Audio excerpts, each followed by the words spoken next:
should be up and running now.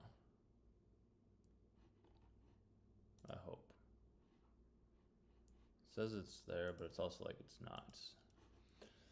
Okay. Sorry, Chris. Cool. So I think we're good. I'm 90% sure that we're good. It looks like we're good, but for some odd reason it doesn't open widget in stream setup. Yeah. Okay. Sweet. Awesome. So I'm just chatting with Chris. I found this guy a while ago, actually on YouTube, Chris on YouTube. He made this cool video for me, and I was talking to him before we started where it was just like, make money online space lacks God, and I was always fascinated by that because I've been in the make money online space for a couple of years, as I was telling you too before we started, and I've just to me it's kind of seemed like it's rubbed me the wrong way in some ways. Like it seems like people aren't doing it in the most ethical, like sincere way. It seems like they're just trying to rip people off sometimes. Don't get me wrong, I'm not saying that that's everybody in that space, but it's just that's kind of an intuition or a feeling that I've got from people. I don't know if you felt the same way in those regards or like what that whole process has looked like for you. Yeah, I think there's so many people on YouTube or in like the make money online space who just like at least their priorities don't come off as like sincere or like genuine like in their content. And like that's like my biggest problem. But it's like I can't blame them because I understand like it sucks that it's a game and like they're all just like playing the game. And they like want to get eyeballs under their channel so they can get eyeballs under their product or their service and then ultimately like sell someone on that. It's like I'm not like naive enough to like not know that that's like what people do because like I was there, like I was down like buying from someone like at some point like I like invested in like a couple like resources like online and then you realize like oh man like was this the right decision, is this what I should be doing? But it's like yeah, I just feel like most people online just like them being like sincere and them being like also talking about like God or like their struggles. It's more so just them like the eyeballs and they start their journey like when they're successful as opposed to like all the hardships and all the documentation like previously. Um, and I had a comment on like one of my videos and it was like a fair like criticism. Like one guy was like, well, people don't watch this content um, to like talk about God or like to talk about like how genuine or like positive or how like sincere you are, or, like how you like, became a better person by like starting a business. And I was like, that's true, because like you probably are watching like Hermosi or like someone like cold calling or just like a random video that comes across your feed to like get better at that thing. But it's like, at what point do you also want to try and like better yourself like as a person as opposed to like just your business? I don't know. Does that kind of make sense? Yeah, no, it does because I mean, that's been my misconception of the make money online space for so long is that it's just all about make money, make money, make money, make money, make money, but it doesn't necessarily talk about like the good or like the person that you have to become to be able to be that type of individual that's able to attract those types of things in your life. Because that's always been, because I've bought courses myself as well too. So like I bought a 997 course on how to make money on YouTube, and then I started the course and I was like, oh, this is a scam because I didn't get the return right away. But I've come to reframe it, and it was something that Hormozy said that kind of helped me out with that, was just like, it's not the teacher's not bad. I was just a bad student, and I was like, I never thought about that. And I think that's the big thing with the make money online niche, with buying courses and everything like that. It's not that the courses are bad. I mean, don't get me wrong. There probably are some bad courses out there and some bad teachers, but it's also like it's also me as a student. Like I haven't showed up right into all the assignments. I didn't complete the work that they told me to do because I'm like, oh, this might not work, or this works for so and so, but it might not work for me. But there is a big part that I feel like is neglected in that is they just show the shiny object. They don't show necessarily all the work that's involved with it. And I get it because everybody wants to have that like easy route of like, oh, I just made 10 grand a month. Like that's been, everybody online is like, oh, I make 10 grand a month. And I'm like, dude, I mean, if your whole goal is to make 10 grand a month, that's cool. But it's like, then what? Like once you do that, I've always been confused with that. I don't know if you've thought about that at all or not. Like when you have this, like what are you going to do then? Yeah, dude, it's funny because when I like got into this space, I talk with like a friend of mine. He's like a mentor, but also a friend, and we just like chat back and forth. It's like I don't. It's like I don't want to like move to Dubai and like live this lavish lifestyle. It's like I don't care about the cars. Like I don't care about like making like $100,000 a month. It's like sure, like would all those things like be great, but it's like you have like the dopamine and serotonin hits for like a couple weeks. At least that's what they say. Like I don't personally own any of these things. Like I come from like a very good like upbringing and like great parents who could like support me with things. And it's like honestly like living like below your means and like living like not a super lavish lifestyle. Like even if I had all those things and like my business was making like 100K per month, or like if I was making like 10K per month, it's like I still don't think like I would care that much about like any of those things. Like, am I like a little bit jealous of like those guys that they can just like on a whim like go travel whenever they want? Like, sure, like would that be great? Like, of course, but it's like outside of that, it's like I'm still like a homebody and like love my friends, love my family, like I love my girlfriend. It's like all these things. It's like the 10K per month. It's funny, and I'm kind of going on a tangent. No, But you're good. I have a video in the works that I'm going to post, and it's called like "You Can't Buy Your Way to 10K per month," and I'm essentially just going to talk about how like yeah, you can invest in a mentor, you can invest in a program, you can invest in any sort of paid course, school, community, like it doesn't matter. And to your point about like being a bad student, it's like I also invested in a course, and it's like I wasn't a great student, or like I was so anxious. Like I've only really been doing this for the last like 6, 7 months, and like the first like few weeks, first few months, like I was just so fixated on like I have to make this work, or like I'm a failure, or like seeing all these other people online be so successful so quickly, or like allegedly quickly. Like who knows when they actually start their journey, right? Like Yep. sometimes they only like start their hey, I made it when they made it, right?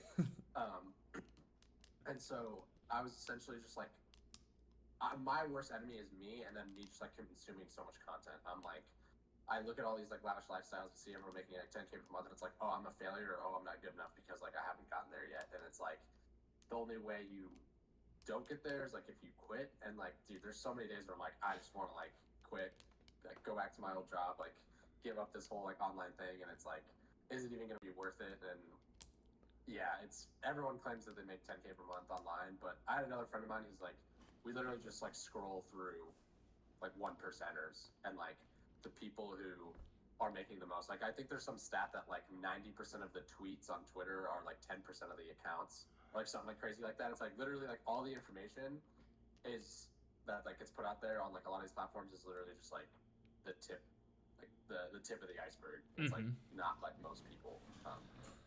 Yeah, it's true though because like the content that we're in, like we're so engrossed in the ecosystem. So like all we see is the people that are making 10K, $100,000 a month, $1 million a month, and it just keeps getting bigger and bigger and bigger. And I'm just like, I get it, but it's also like you kind of remove some freedom. Like, sure, it's nice to travel and do all those things if you want to do that, but it's also like that's highlights. Like, it's just like you're trying to sell this, you're trying to sell the dream of what is actually possible. And it's just like I've had the couple dopamine hits where I've made like a decent amount of money in a given month, and I'm like, that's cool, but I'm like, my life doesn't really change all that much because I don't want to live above my means and then have to keep working and working and working and working.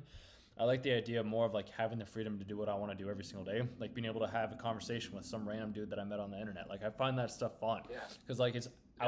I wouldn't even be doing it on the internet. Like internet's new for me. I would do this like out IRL, and I'm like, well, might as well use the internet too because I get to actually talk with people. Yeah, dude, it's so much fun. Like I'll just walk up to random people and I'll just have conversations with them and learn some of the craziest things like ever, like around consulting, like you were talking about, like wanting to go more down the consulting coaching route. I'll run into people like that where it's just like, yeah, you start doing a consulting business. And I feel like a lot of the times too with like the content that we consume that we're a part of, it's it's as if we aren't doing as well as they are, we are considered a failure. But it's also like you're saying too, we have no idea how many years that they put in to coming to this point to where they're at right now. Like when I went into and did sales before coming here, like I climbed up quicker than anybody else had, but they didn't see like the 4 or 5 years of me reading sales books, talking to people, having all these different communication styles with everybody.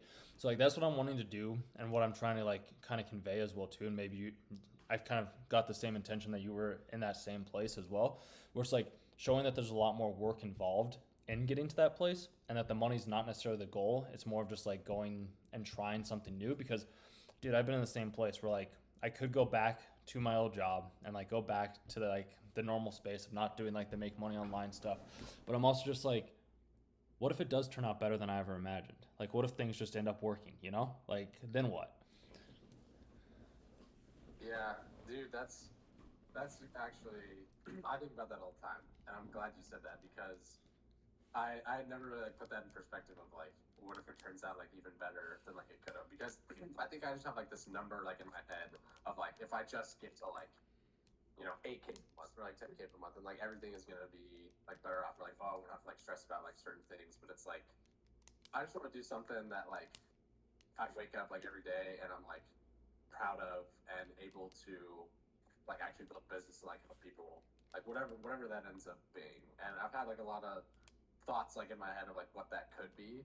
Um, and I think a lot of it too is like most of the online space, or at least the online space I'm in, like it is like a big ecosystem, like you said, but then there's like these like little pockets. It's like I feel like most people just like start an SMMA or drop shipping or like all these like hot button things, or, like the clothing brand, like pick thing, but like they don't even like care about it. Like they don't like care about the business model, and like that's how I am. It's like, do I really care about SMMA? It's like no, like not really. Like it's super boring. It's super meticulous. Like you have to do the same thing like over and over. But there's like one group of people that's like, oh well, like you can't just like stick with one thing for 6 months, so like, you're like not good enough, or like you just can't like keep cold calling. It's like, because at the end of the day, it's like all these business models are pretty simple. You just have to like be better than the competition and actually like apply yourself. But it's like, do you even want to apply yourself if the business model is super boring and like your personality doesn't fit it? And it's like, I don't actually want to do this thing. And then it's like on the flip side, it's like, would I even have that sentiment, or would I even be saying that? Like if I was making like 100 grand per month, like what's my SMMA? Like would things be better? It's like, yes, of course. But it's like, at that point, if I'm making 100 grand a month in an SMA, it's like, I'd probably start a different business venture that I'm actually passionate about, instead of trying to scale my SMA like up further. Like I don't know, it's kind of like a yin and yang with any business model. It's like, do you actually care about it, or are you just in it for the money? And once you make the money, can you then go do the thing you're passionate about? But it's like, why can't you just start with the thing you're passionate about and like make money that way? It's like, I would rather do that first than like pulling teeth in the business model. I don't care.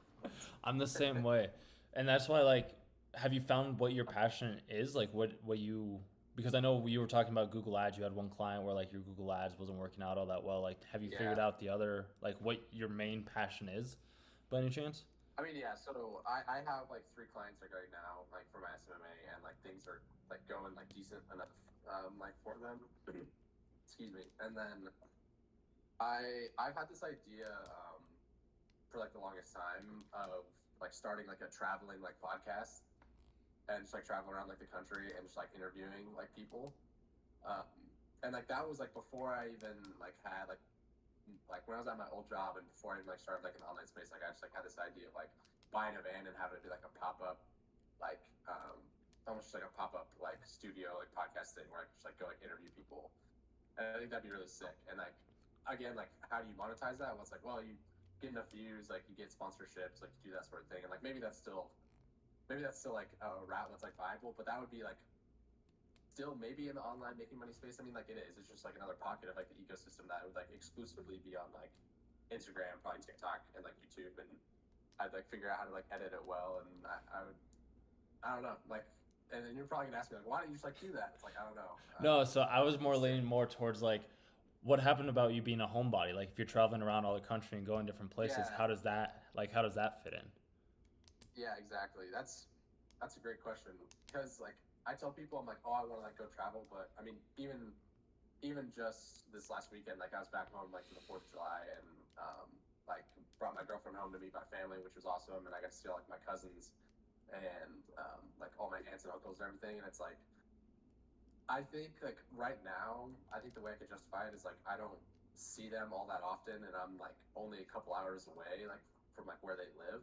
And so if I were to do like the whole traveling thing, like I would just make sure like I would always be home for like holiday weekends and holidays, like special events and like family things. Like it wouldn't be like a permanent like move away thing, and just be like I can always like come back to home base like when I need to, as opposed to like moving away to like another city that's multiple states away and like having to like fly home and stuff. Mm-hmm. It would definitely be scary, because like I've never been like super far away from family for a long time. But Yeah.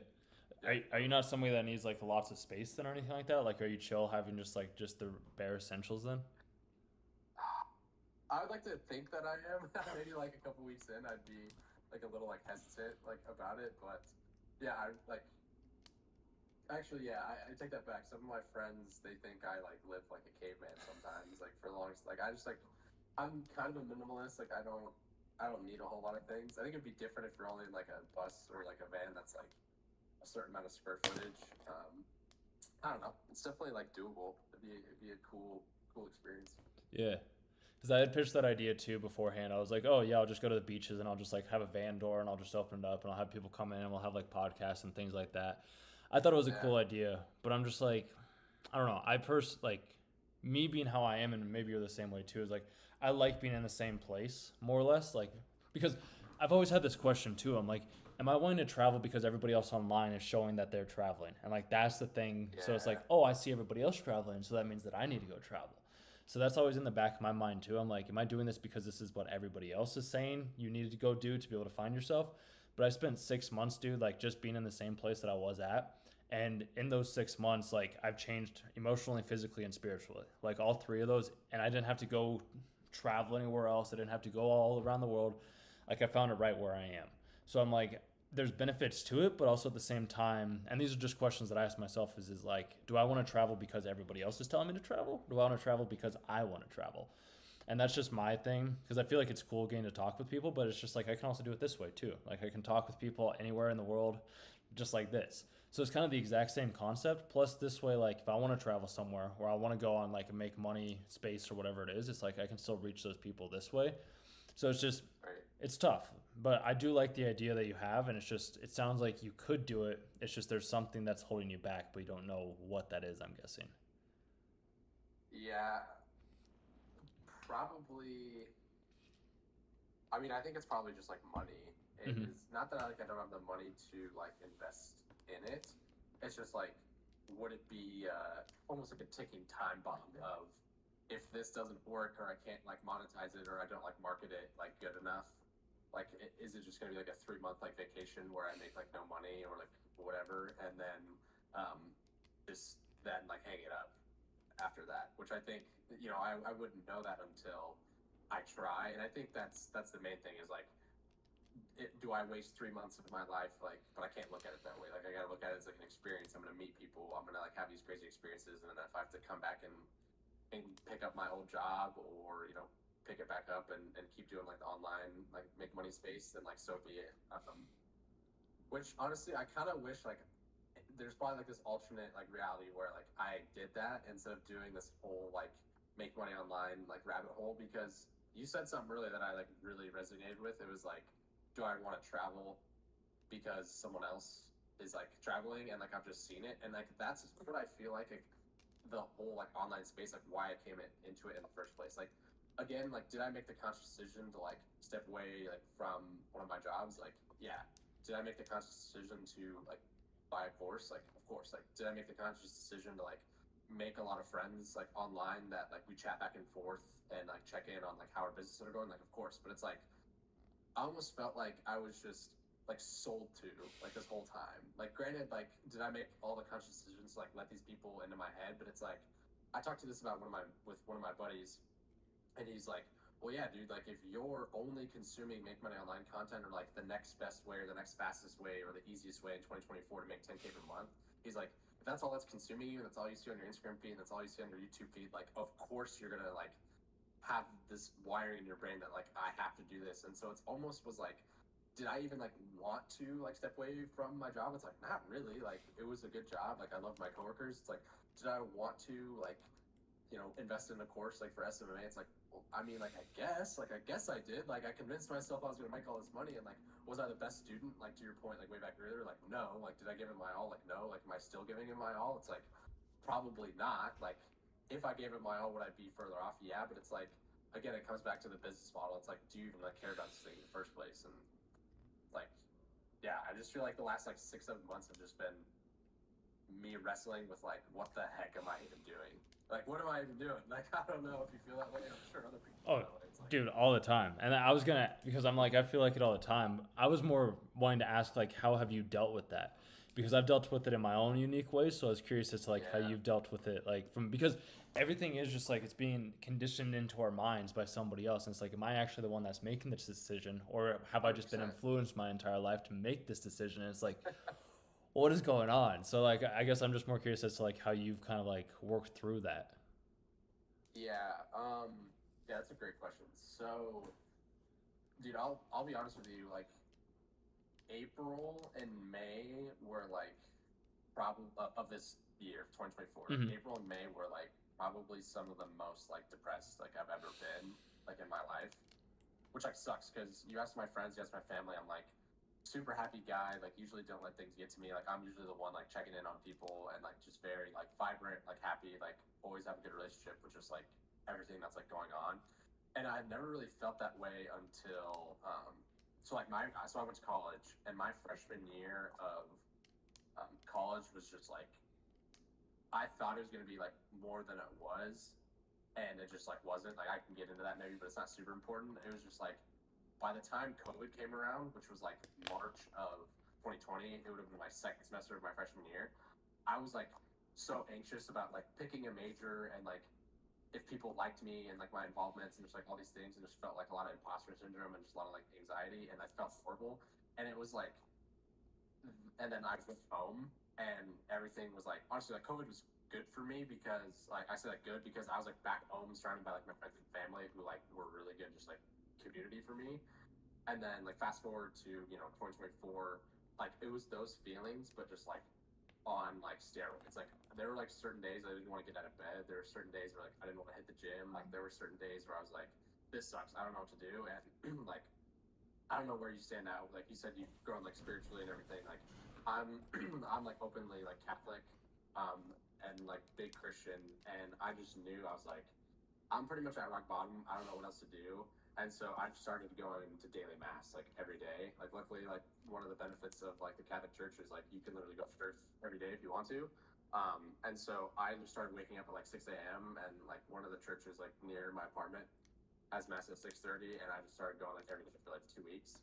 And luckily that like semi got out of helped me get out of my rut. And then I just started like a lot of people like pray, meditate like different ways. Like me, I can't really like I can pray like with like scripture or like in my head, but I think it's way better to like have a conversation like out loud. Like I don't know if you've ever like tried that, but I like now every night before bed I like lay on my floor in my apartment and I just like talk to like a crucifix that's like hanging on my wall, just like talking to God like as like a friend. Like some nights it's literally for like 30 seconds, and then some nights it's for like 5-10 minutes depending on like the day. And it's like I knew to get out of the rut, I was like, I have to let God more into my life, and I'm still like not perfect. Like, there's still certain days I'm like, I wake up, I'm like, is this make money online thing even worth it? Like, what am I doing, Lord? Like, you haven't given me any signs that like going in the right direction.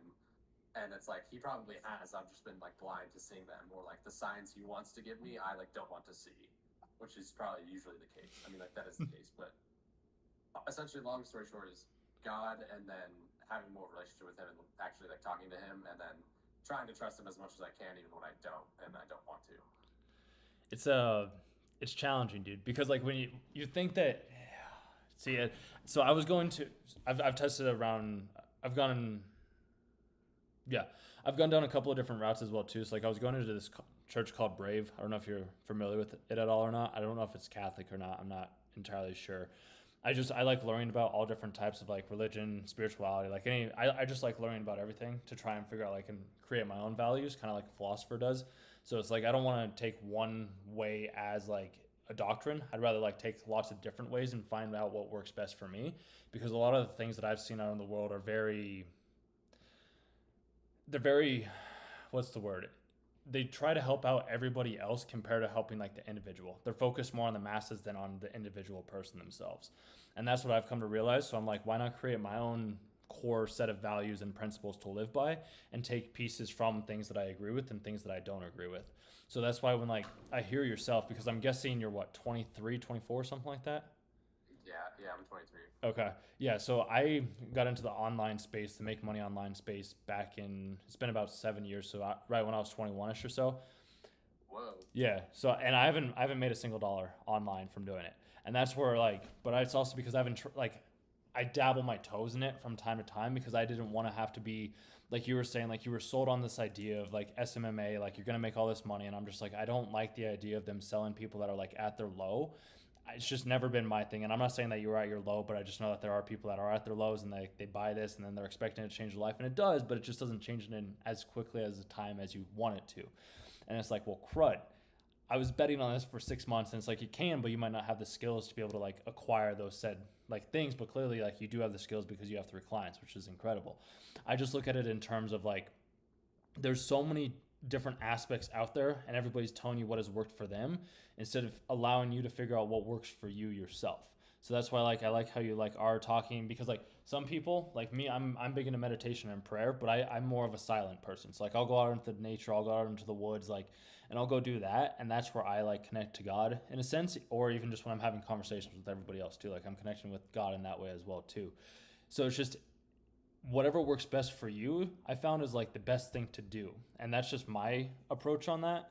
But it's interesting to hear, because I feel like a lot of people do get stuck in that rut of just like, well, what am I supposed to do? I can't get out of bed in the morning. I feel like my life isn't worth it. I feel like everybody else is doing better than me. I feel like I'm a failure. I feel like I'm a mistake. And you have all these things going through your head, and it's just like, but you're not. And that's the crazy thing. Like, you're not. It's just everybody else online is presenting it to you that that is what you are, because you haven't amounted to their definition or their version of success.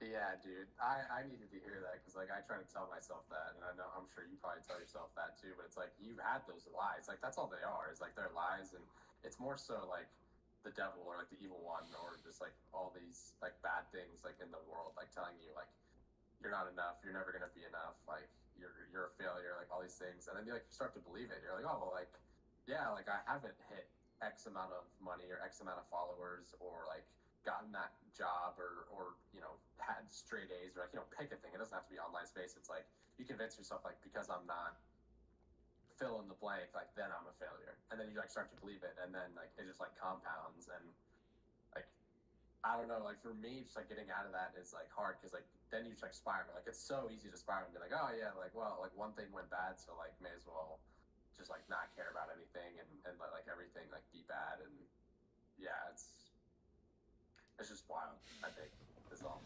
So it is true. Have you heard of Jordan Peterson at all, or no? Yeah, Okay. yeah. I don't watch like a ton of him, but I've seen like clips and a couple podcasts, and like I would say like I'm a decent like a fan, not a huge fan, but like just a fan. I like a lot some of the stuff he says. Yeah, I just like one of the rules that he says, and it's something that I constantly remind myself. It's just like, don't compare yourself to who somebody else is today. Compare yourself to who you were yesterday.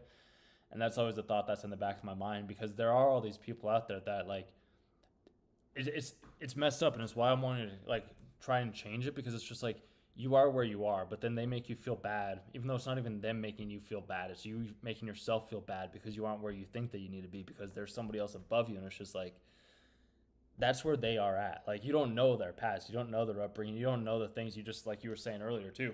All you get to see is like where they're at right now, and it's just like it's true. Like we don't get to see like the years of struggle, the years of like depression or sorrow or weeping or whatever it was to go through it. You just get to see the final product. Nobody cares about the work. Like I don't know if you go to the gym at all or not, but I always think about like if you're in a bodybuilding competition or a powerlifting competition, like you're training for months on end. Like I was training for months on end, and then like when I hit that weight, like it's just a one little thing, and then you move it. Yeah, And that's the thing that people forget is like the work is what matters most, and that's why you're talking about like business plans as well too, and like which one works versus which one doesn't. Like they all do work. It's just a matter of like which one do you want to stick with, because if you know which one you want to stick with, then you can just stick with that one. Like YouTube has been the thing that I've been doing on and off for like 7 years, and I keep coming back to it for some odd reason. Don't know why. It could be because of the course and the conditioning, and I got sold this thing at this time, and I was like, oh, I want to do this. But also at the same time, that made me want to learn how the game was played, because the people that I bought the course from, it was like a webinar, and they had 5,000 people or so on the webinar, and they were selling like $1,000 product. So I'm like, they converted those people, like all of those people, and they probably didn't even convert all of them. But I mean, that's $2.5 million if like they converted half of them. And I'm like, to me, that just blew my mind away. And I was like, there wasn't even a discourse between like a one-on-one conversation. It was just them presenting like a slideshow of like, this is what's possible. And then I was like, I want to buy this thing. And that was just the coolest thing in the world. I was like, how can somebody just talk about somebody and know my problems without actually knowing who I am? And I just found that stuff fascinating. But then I also wanted to be like, well, I don't ever want this to happen again, because I did think that I got scammed. So I was like, well, let me learn how this game is played. And then I can, once I know how the game's played, like I'll just keep doing it in the ways that I know how to. And maybe that's, I don't know, business is fun. Like I enjoy it. You enjoy it, I'm assuming. So it's just like, but I feel like it needs to be for the right people. And that's why I think I like the idea. I have a feeling you're helping other business owners would be my guess, right? yeah, yeah, yeah. Yeah. So I feel like that's better than like having other like the make money online space being marketed to like people like you and I, where it's like fresh out of college, like don't have all that much money, like, and they're like, hey, here's this $2,000 course or this $12,000 course, this $450 course, and it's like, okay. And then it's like, this is going to solve all my problems. But then it's like, well, now it just creates more problems because you don't know all the information. You don't know everything else that's involved. And it's like, well, now I need to go buy this other thing. And it's just like, it's a never ending process. Yeah, yeah. And I think with that, and I'll probably address this in like some other videos on down the road, but it's like I think like the almost like sad thing, and like granted, like someone like he's the easy one to pick on, like Iman Mm-hmm. Gadji. He's like the easy one just because he has a huge following. But it's like almost like the sad thing is like his videos like get so much traction, and he is like has like such a big like following that like even someone like myself, like I didn't like buy like his course, like I straight up like almost did, but I know people who have, and I've talked to people who have, and it's like there's always going to be like a new influx of people. So like with him, it's just like like a never ending like flywheel. Which like granted, like good for him, but dude's made like probably hundreds of millions of dollars at this point. And like, do I wish somehow, some way, I had like maybe some of that? Like, yes. Like, would I probably do it in a little bit more ethical way? Probably. And but it's like, what sucks is there's someone who's going to graduate school like 9 months from now, and they're not going to know what's going on, or there's going to be like another you or another me who's like going to keep getting sold to. And it's like, what is the solution to like you and I who still want to make money online but like do it the ethical way, and then also have someone be happy and proud of like the product or service that they bought, as opposed to like someone who just blindly buys from someone like Iman and then like either never finishes the course in general, or like they get through all of it and then they're just stuck for months and months and months, and then they go buy something else because they think like they thought this one course was gonna, to your point, solve all their problems. Yeah, it is tough. I have I have two things on that because first off is like it's kind of like buying a book or you read a book. It's like you expect that one book. Like one book isn't going to solve all your problems. It's I feel like the same thing with Yeah. the course. It's or if we go to college too. It's like you don't just take one course in English and then you're a professional English speaker. So I'm like there is one of those things where it's just like you have to have different aspects. I kind of have put it into pieces of like it's helping me build a Lego set more or less. So like each course, each information, each video I watch, each conversation I have helps me get closer to having a full set of Legos, like a Porsche or whatever design that I have a Porsche Lego over there. So that's why I use that as an example. But I'm like, I just look at it in those terms. I'm like, each course and each conversation that I have with people is just helping me add on to that. It is the ethical way though, because like at the end of the day, the other person is making the decision to make that purchase. So it's like I can't control what they do after they put their card in and give me their information. Like that's just out of my control. It's just I feel like the online space with a lot of the people, and this is it's kind of rubbed me the wrong way for some time, but I get it because I respect it and I understand it's kind of what I'm doing, and I have a feeling you'll be doing as well too. Is like we learn these skills to go teach other people these said skills, and then those other people go teach those said skills as well too. Yeah, And, it's just a never-ending. Yeah. yeah, so it's weird because like I was watching this video of this guy who did a review on Iman as well too. I've watched like one of his videos once or twice, and he just never resonated with me. Like he just doesn't feel very genuine. Like I'm not saying that what he does doesn't work because clearly it does work for a lot of people. But I'm also like for me, like I just got the wrong impression off of him. And then a video that showed up the other day where it was talking about how it's just like all of his media agencies around SMA apparently they never actually even worked, and like he like disbanded them within a certain period of time, and then he just started selling the courses on how to start an SMMA instead of actually doing an SMMA. So I'm like everybody online seems to be selling just what it is, like how to do this thing instead of them doing it themselves, and that's just kind of like been something that I've noticed. And I don't know if there's a solution to that because I feel like that's just how it is. Like you just teach the thing that you know and you don't actually go do the thing, then you have somebody else go do the thing for you instead. I haven't figured that out yet, but I was just maybe curious on like if you had any ethical ways or what you would consider on how to make it an ethical way by being able to like maybe be more true to like the faith or the religion, or if there's just other aspects of like yourself or like how like what your approach would be to make it like in an ethical way. Yeah. I think I think transparency's got to be like the number one thing, because tier and then like another thing is like, well, God created everything and God created business, so like therefore like if business is like created by God, like it's gonna be like a good thing, a good thing. And like as like male figures, like we have a duty to like do right response to our community and our church and all these things. And it's like that aspect is definitely like lacking in like the make money online space. Like I definitely think a lot of it is like, yes, is retiring like your mom like a good thing? Like yes, are all of like maybe like paying back debt that you've had like a good thing? Like all these things like taking care of your boys, buying steak dinners, like all this stuff. And like maybe, and I think I said this in one of my videos, it's like maybe there are people who do those things. Like for all I know, like Iman could be donating like millions of dollars to his church, or and I know he's like done some like philanthropy stuff, but it's like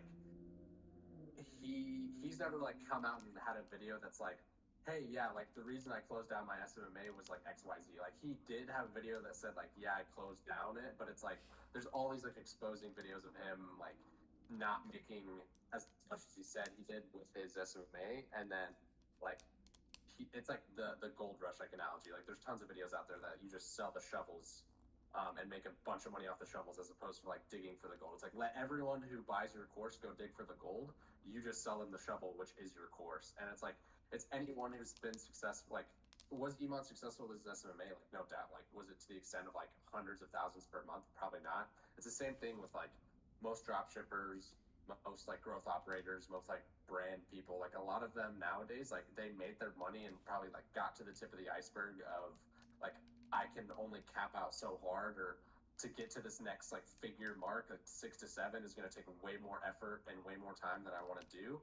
So they're like, let me just pivot and sell a bunch of people shovels, aka my course, and make the 7 figures that way, as opposed to being transparent with them on how hard it is to actually like get to the mark of making a bunch of money with the thing that they sold to me in the first place. So I think it's just got to be transparency, because no one like comes out like in their videos saying they're like, do growth operating to make a bunch of money, or do drop shipping, or like sell this product.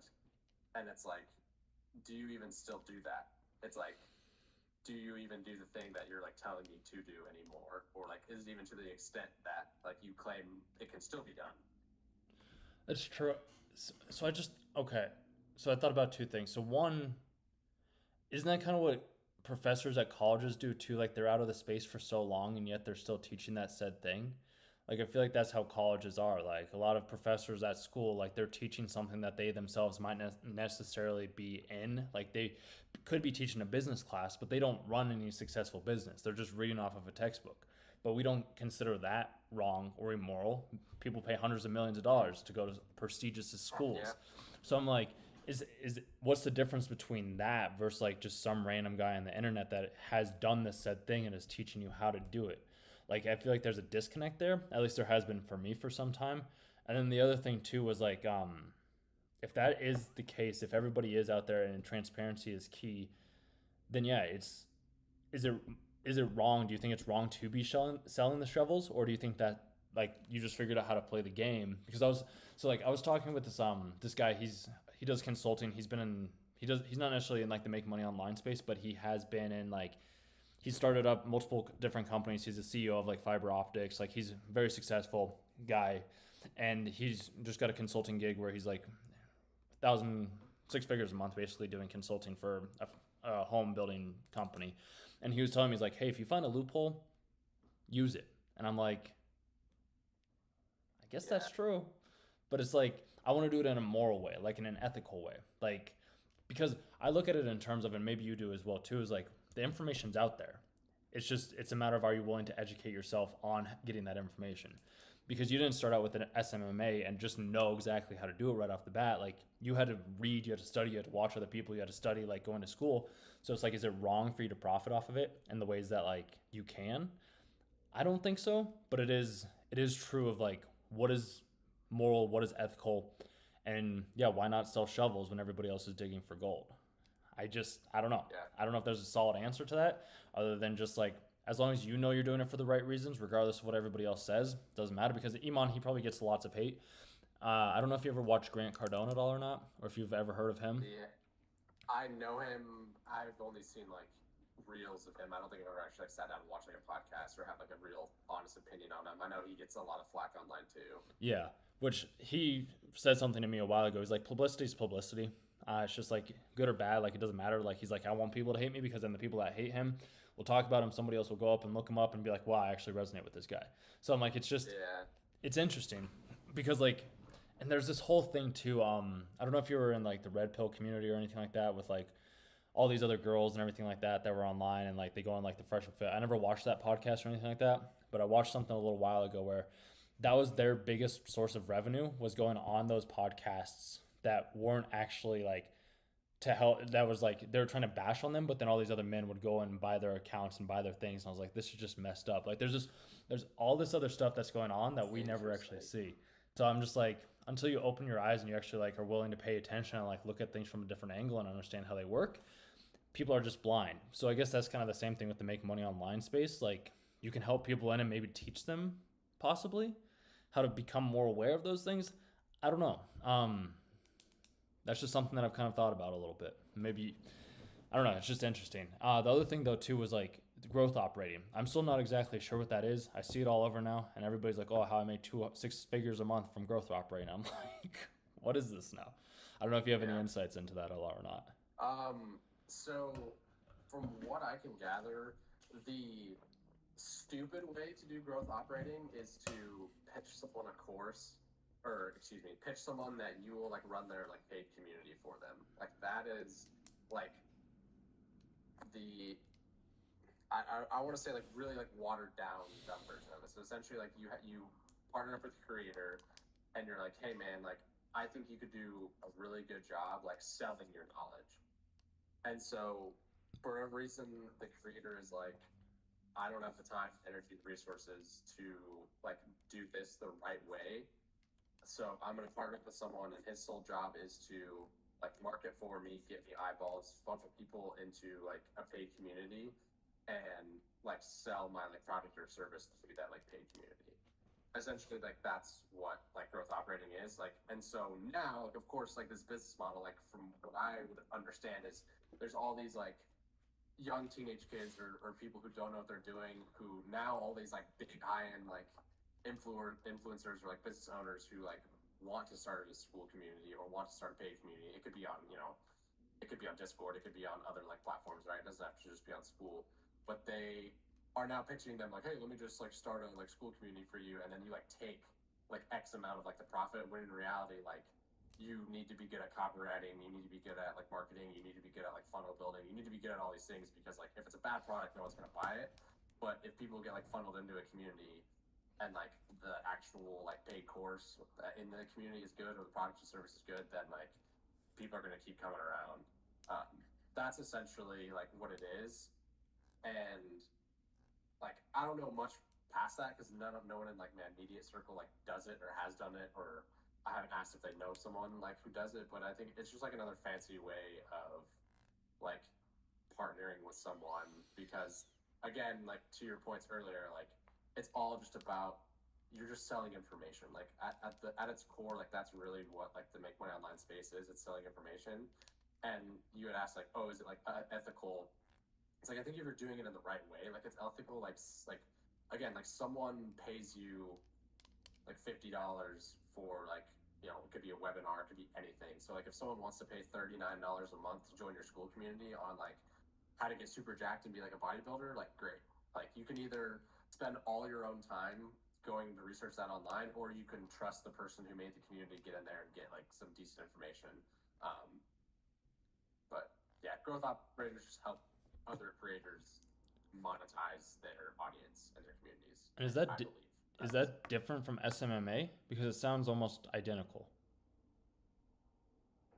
um I would say I think they're like very different. SMA is usually you are working with like business owners to like fulfill their like most like wanted like desires or needs. Like people usually just say, oh, SMA is just running, you know, Google ads or Facebook ads like for someone, which like can be the case, but usually like social media marketing is like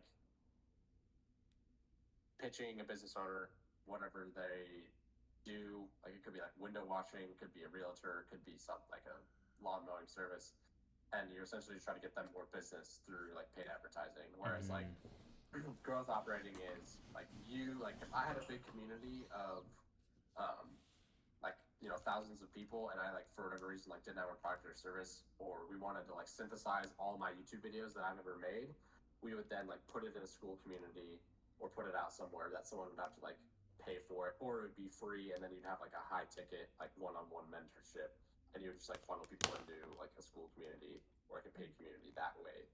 Um, but it's like odds are the person who is like the person who's like partnered with like me in this like example, like I would either run like an SMA or a clothing brand, or like I would do high ticket sales. It's just someone would partner with me to like then sell people on like the information that like I have. Gotcha. Yeah, that's, and I'm just kind of blown away by the fact that there's other content creators or influencers out there that don't know how to monetize their audience in that way. Yeah. But then again, I guess we're in this space, so we understand how to do it where they aren't necessarily in this space. And I don't know if this is so. I was talking with a couple of friends of mine the other day, and it's like sometimes I feel like I'm making content for everybody else because this is what the content that people are wanting me to like that I see online being successful, instead of me making content because I want to make content. So I've been trying to like make that shift where it's just like we were talking about before we started as well too, like about how you're like, well, I'm worried if anybody's ever going to watch my videos, like, and I get in my head of like, well, is this a good video, is this not a good video? The way that I overcame that, dude, was I posted one video every single day for a solid month, and I was like, whatever happens happens. I was like, let me just get that out there and like figure it out. And I found so much more joy in doing it that way compared to like me spending hours and hours and hours working on one specific video to like have it get 5 views or something like that. To me, that just didn't work. But for some people, like, they love doing those things. But I'm much more of a quality type of person. I'm like, I want to show up every single day. I want to put in those reps. And if it works, cool. If not, like, I'm going to go on to the next one. Instead of me spending hours on end working on one specific video that may or may not work, I'm like, I'd just get it out there, test it, try it, figure it out. It's the same thing with business models and business plans that I've done in the past. Like, I tried drop shipping. I tried print on demand. I tried like an SMA back in the day, but I didn't know how to do sales. So then I got a sales job. So now I know how to do sales. So I was just like, let me just acquire those skills, because it is something that I kind of liked what Hormozy said too, is it's just like, it's getting those BBs. Like, it's just like each person, each conversation helps you develop those skills so that you can later apply them in the ways that you need to. But yeah, it's just, I feel like too often, and like you were talking about too, is like, you don't know if it's going to work out. I feel like there's no way of knowing what's going to work out. It's just a matter of like, Yeah. what do I want to, what am I happy to do every single day? And it doesn't even have to be every single day, but like, what would I be happy doing today? Like, for me, it's like, I'd be happy talking with somebody, or maybe editing a video or doing something like that. And like, that's what I do. And then maybe going on a bike ride or a walk and going to the gym. And I try to structure my life around that, because I'm like, beforehand, I was just so focused and so like, I need to make money. I need to make money. I need to make money. And don't get me wrong, like, that's still like at the forefront of my mind. But also at the same time, I've kind of shifted it and been like, you know what? Let me just have fun. Let me play the game. If the game works, cool. If not, like, I'll go around the board. Maybe I'll collect $200. Maybe I won't collect $200. I don't know. But at least I'll have fun as I'm going around the board. And if I have to go back and figure something out, I'll go back and figure something out. So let me ask you this then, because I feel like I'm still in that, like, I'm in that phase of like, the last 6 months have like not been enjoyable, and people talk about like, oh, like, you gotta like, you know, slay the dragons, and like, you're just gonna like keep like getting like plates of armor, and like, I was literally watching something that like Hermosi said. He's like, the first like couple months, like, there's gonna be one person in the audience clapping, and there's gonna be no one else, and then eventually like more people are gonna start cheering you on. But he's like, it could be months, could be years, and then he's like, that first like fight, first battle of you in those first couple months is like you with a stick, like trying to kill a bear, and you're just like not going to be able to do it. And he's like, sometimes that fight is way harder than like you with like a nuclear warhead, like trying to like kill a dragon.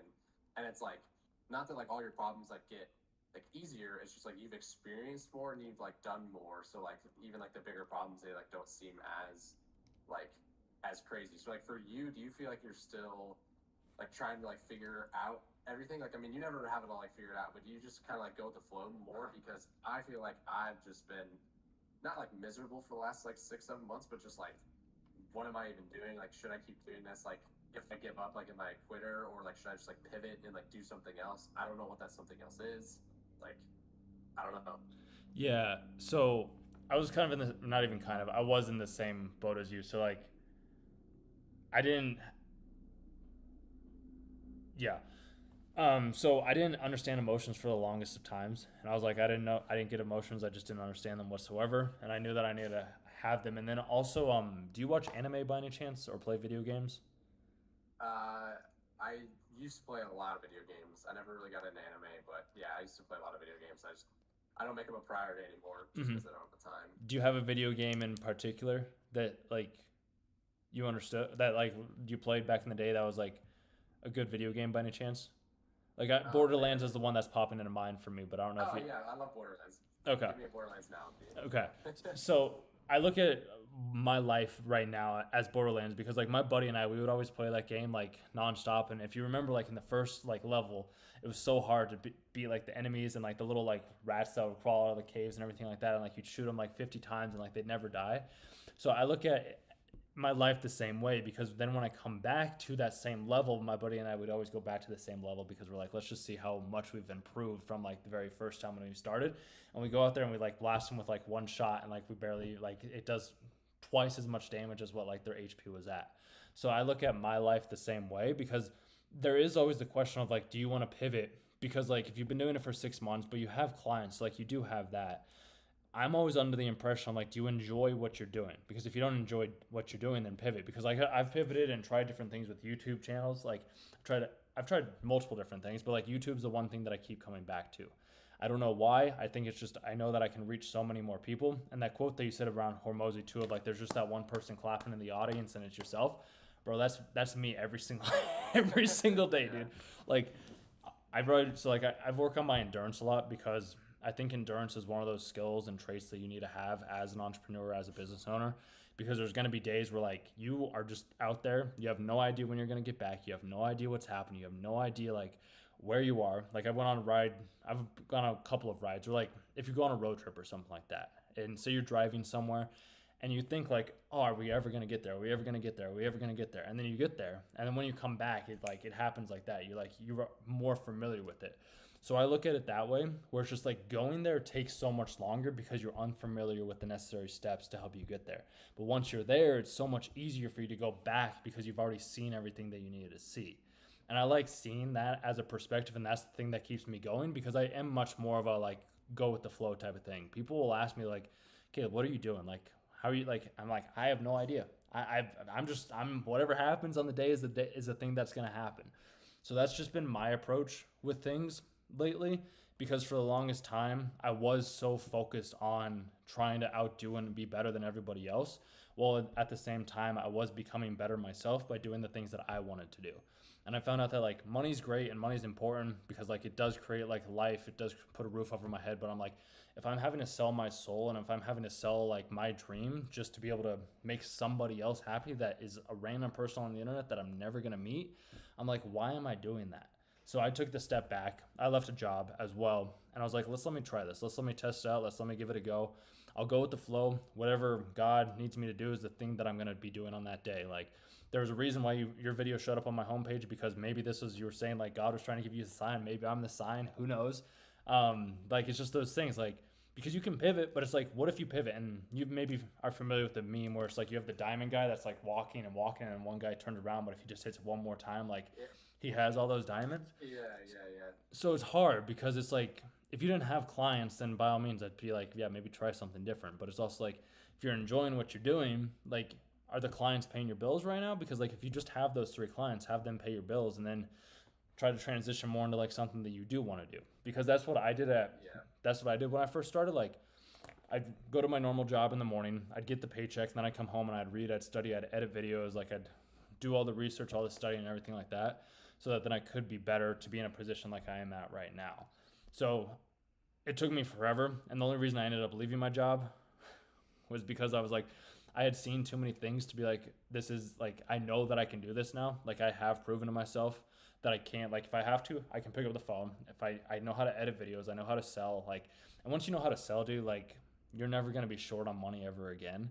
At least that's my perspective. It's just a matter of like, do you have an offer? Do you not have an offer? And if you have a good offer like you do, then by all means. But yeah, I mean, the short of it is I do go a lot more by the flow now because when I was trying to focus on the outcome of I need to have this, I need to do this, I need to have this much money by I just need to have this much by whatever it is, and I focused on the outcome. Yeah. It made me depressed, it made me upset, it made me sad because I was like I put so much like I was more focused on the outcome than what I could actually do myself. So I've transitioned to be like, what can I do on a given day It's like, okay, I can write a script. Okay, I can edit a video. Okay, I can have a conversation. I can send a DM. From there, like it's out of my control. Like I don't know what's gonna happen. I don't know how many views the video is gonna get. I don't know. But I also look at it from like when I first started creating YouTube videos, I was getting 1 to 3 views. Like, and I never thought about it. And then as I started to get more in my head, I was like, well, I need, and and then I started to get a little bit more views and more views and more views. And now I'm like, wow, I have a video on my channel or something like that that has like 2.3K views. And I was like, to me, that was like an impossibility 5 years ago. And I'm like, I did this. So it's kind of cool. It's just, I think it's better to stay with one thing, but obviously like do other things that help that one thing get more skills so that then you can use those skills that you acquired from the other things for your main one thing, if that makes sense. Yeah.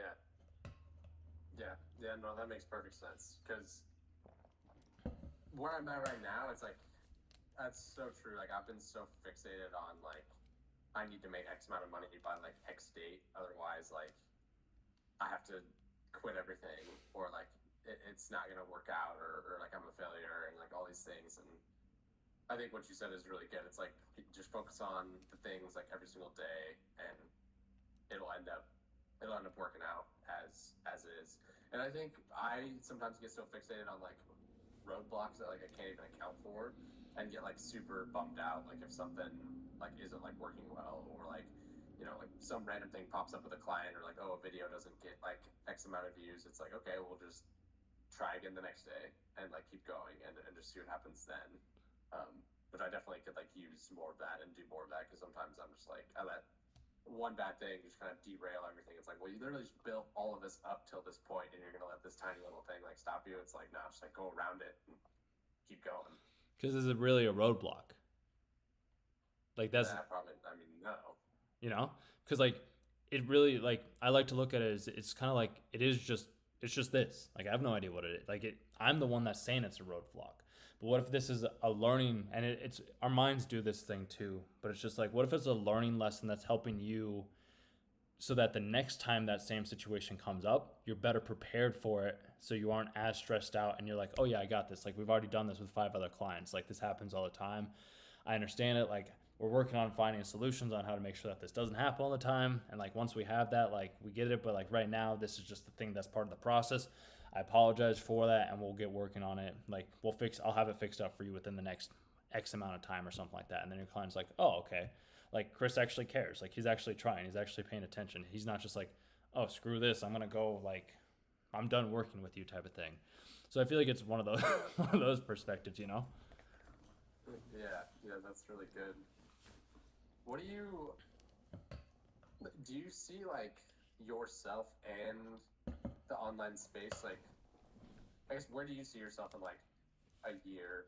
Maybe that's not enough time, but even like maybe like 5 years, and like where do you see the online space in like 5 years as well? And I'll preface with this is like,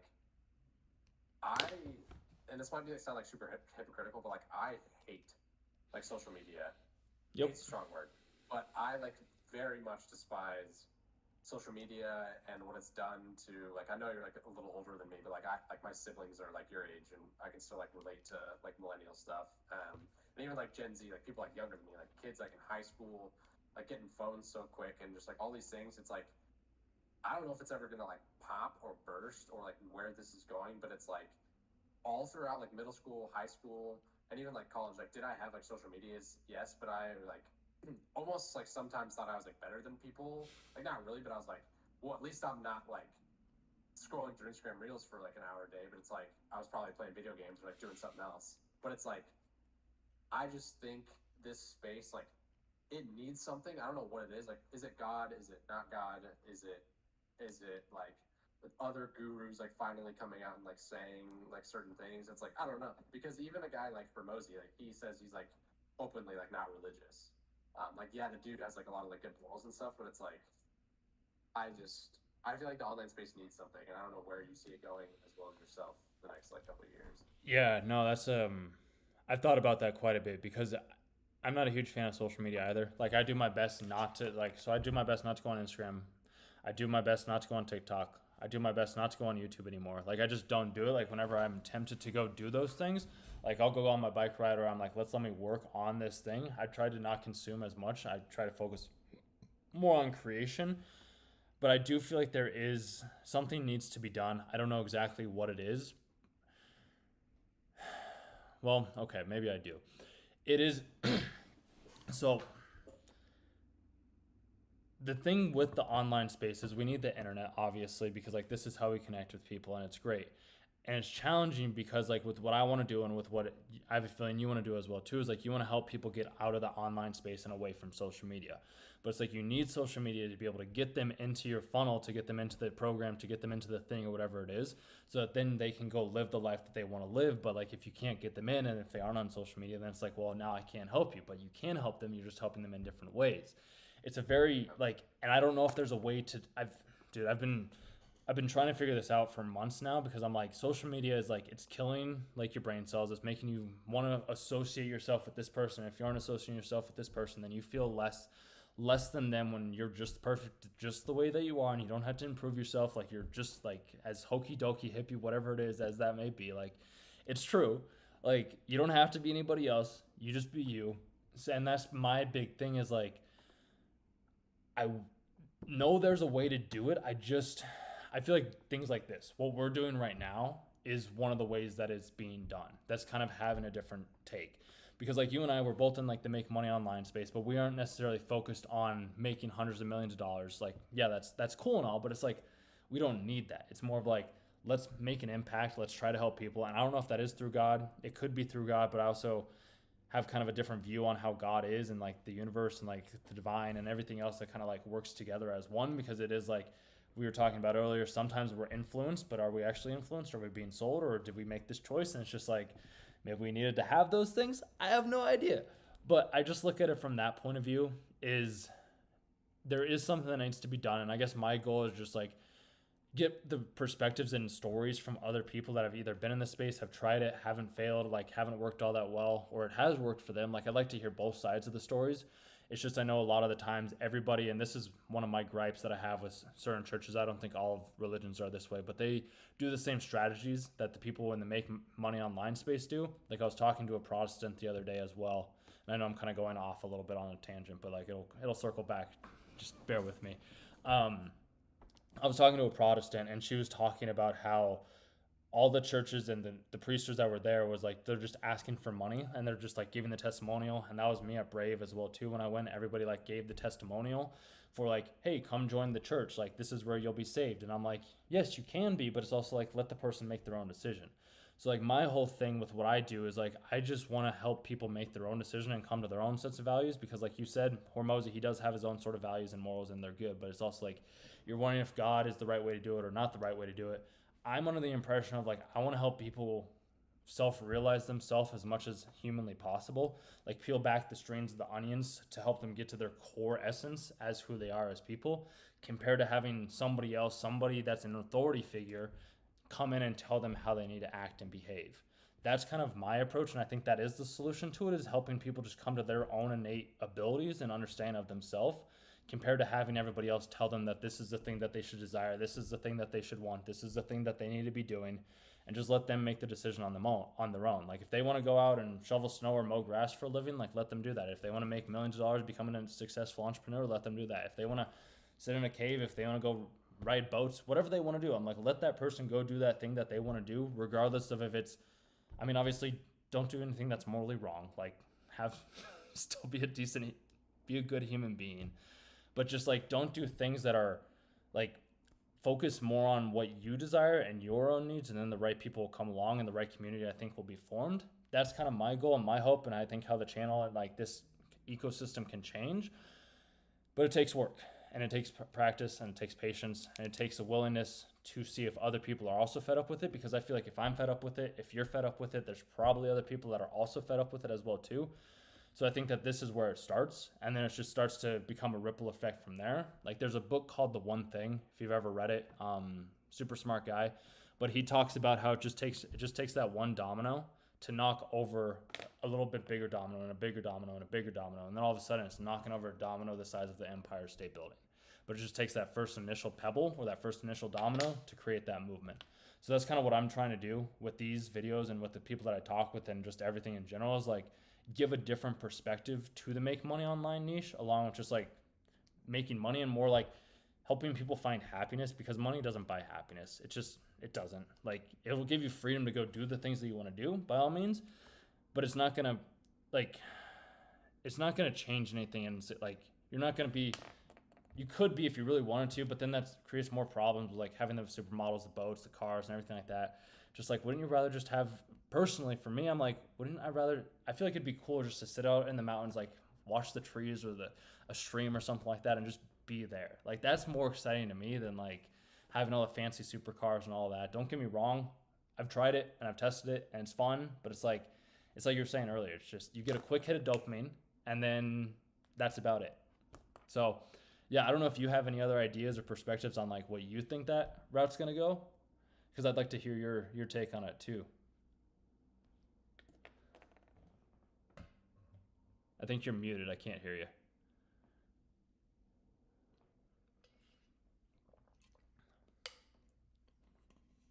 Something happened. No? Okay, now you're muted.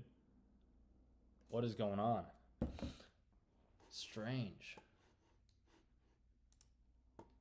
Interesting. Yeah, I cannot hear you. I got nothing. Are your headphones plugged in still?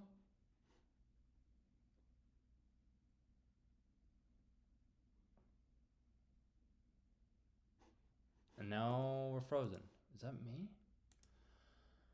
Oh no!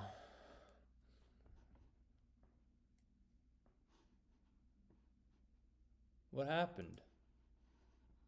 What happened? Frozen, Chris.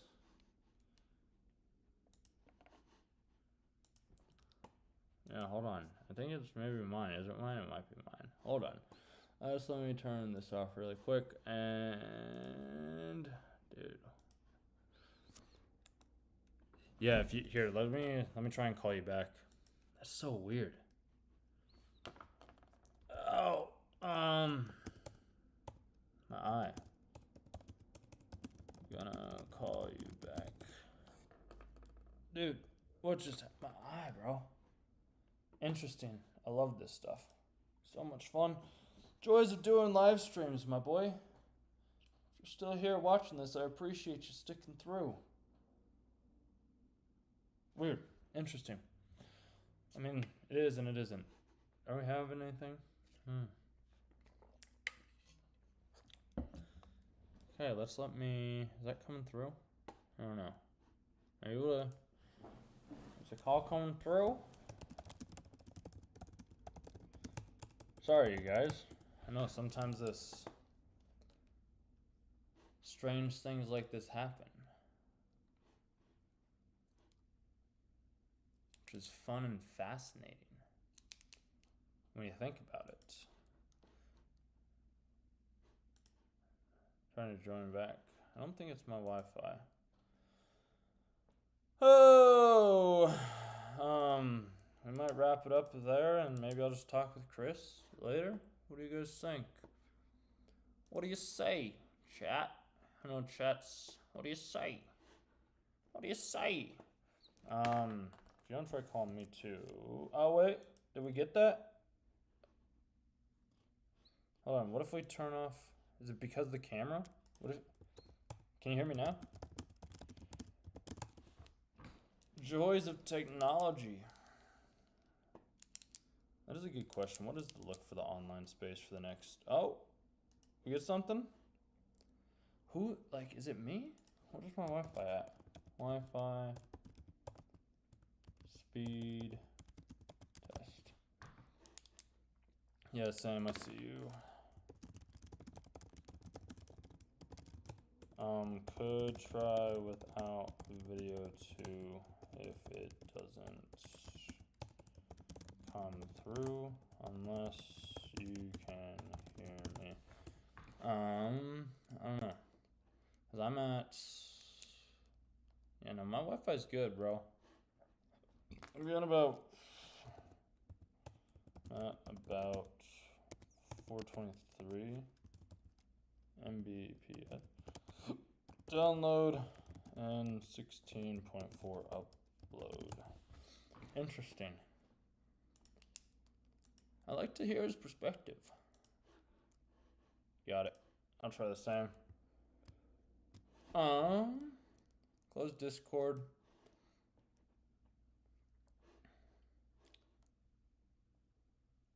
Yeah, that's interesting, G.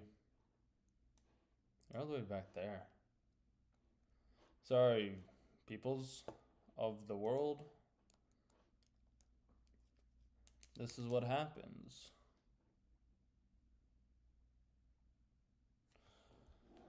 Oh, try bringing Discord back up. Give it a test. Give it a test. See? Verifying Discord. Downloads. Wait a second.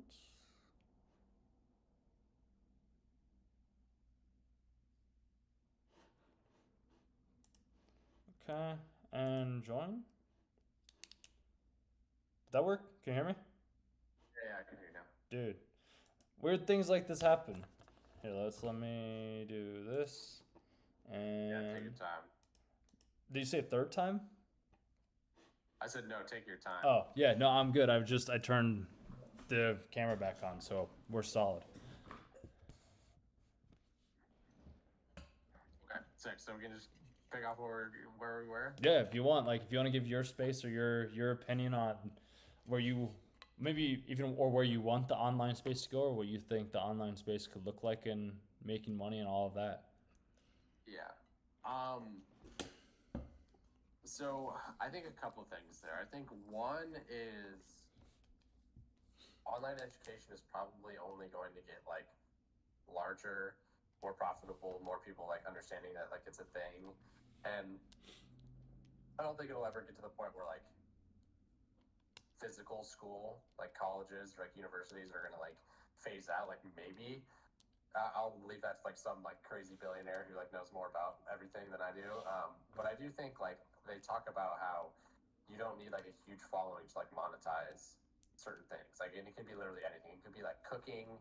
It could be a doctor. It could be anything. And so I do think that space is going to continue to grow, because I think it goes back to what you were saying about is it ethical? I think it's ethical to sell, because you're just selling information and selling the implementation of something. I think it'll just give people more options, because yeah, there's a bunch of universities, there's a bunch of colleges, but at its core you're probably learning the same couple of things.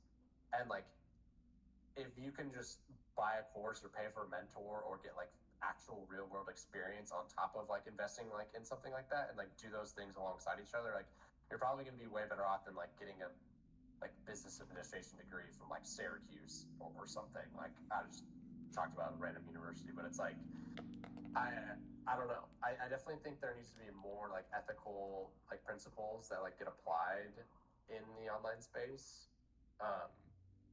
over the next couple of years. I think people who have really really big influences, they're probably not going to go anywhere.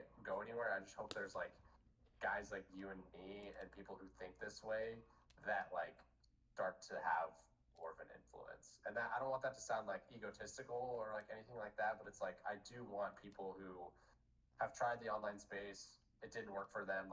Yes, can we admit to our faults and not trying as hard as maybe you should have? It's yes, but it's there's got to be more to this space than just attempting to run an SMMA or a drop shipping store or all this just bogus crap. Is that a way to make money? Yeah, sure, but there's got to be all kinds of other ways to do it. I just feel they haven't been fleshed out as much.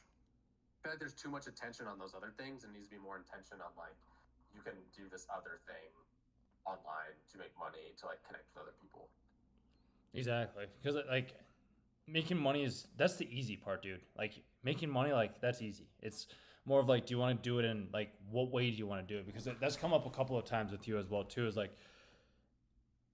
you want to do it with the right people. You want to sell the right thing. You want to have the business model that actually sets your soul on fire. Which, have you thought about that at all? I know you talked about having the van earlier and doing the podcasting thing, but had you thought about anything else? that's the thing is like I don't do you this I don't know who's gonna like watch this or see this, but like do you know who Charlie Kirk is? I don't think so. No. So he's just like a like political like commentator, not commentator, but he like has his own like organization, and he just goes to campuses and like debates people like Hmm. all the time. Like he's pretty like controversial there, I guess, whatever. Hey. There's this one clip that I saw of him that I just like really resonated with because this like kid came up to him and he's like, Charlie, like I don't know like what I want to do with my life. And he's like, okay, well like what do you enjoy doing? What are you good at? And he's like, oh well, I like talking to people. And like I've always like told people that, and I'm like, okay, well, how can you like? Yes, like is sales like is a lot of that just like talking and like being personable and talking to someone? It's like yes, but like outside of that, I don't really know how to apply like being personable and like love talk because like right now, like dude, I like love this. Like I could wake up every day and just like be on a podcast, like talk with someone, be with someone. Because like I think part of the reason that I've like hated the last like 6 7 months is I've been so like in my own head and like trying to fixate and like make this thing happen. But back to like Charlie Kirk, then he's like, well, you're like in the minority. He's like, most people hate public speaking and they hate talking to people and they hate having to stand up in front of someone and give a presentation. And it's like, not that I would like love to give a presentation in front of like 1,000 people, but it's like talking with someone or like having like an audience or just like being personable and like talking. Like I love that sort of thing, and I just have never really thought about like what is the perfect business model, whether that's like married to like an online business model or making it online. Like I don't know. Like maybe that's the beauty of like YouTube, but it's like I get down on myself when my video is only like 10 views or 20 views. I'm like, ah, shoot, like, am I even good at speaking? Like, clearly the receipts say, like, maybe not, but it's like, I gotta give myself some grace and tell myself, like, you're still in the beginning phases of trying to get a voice, like, online.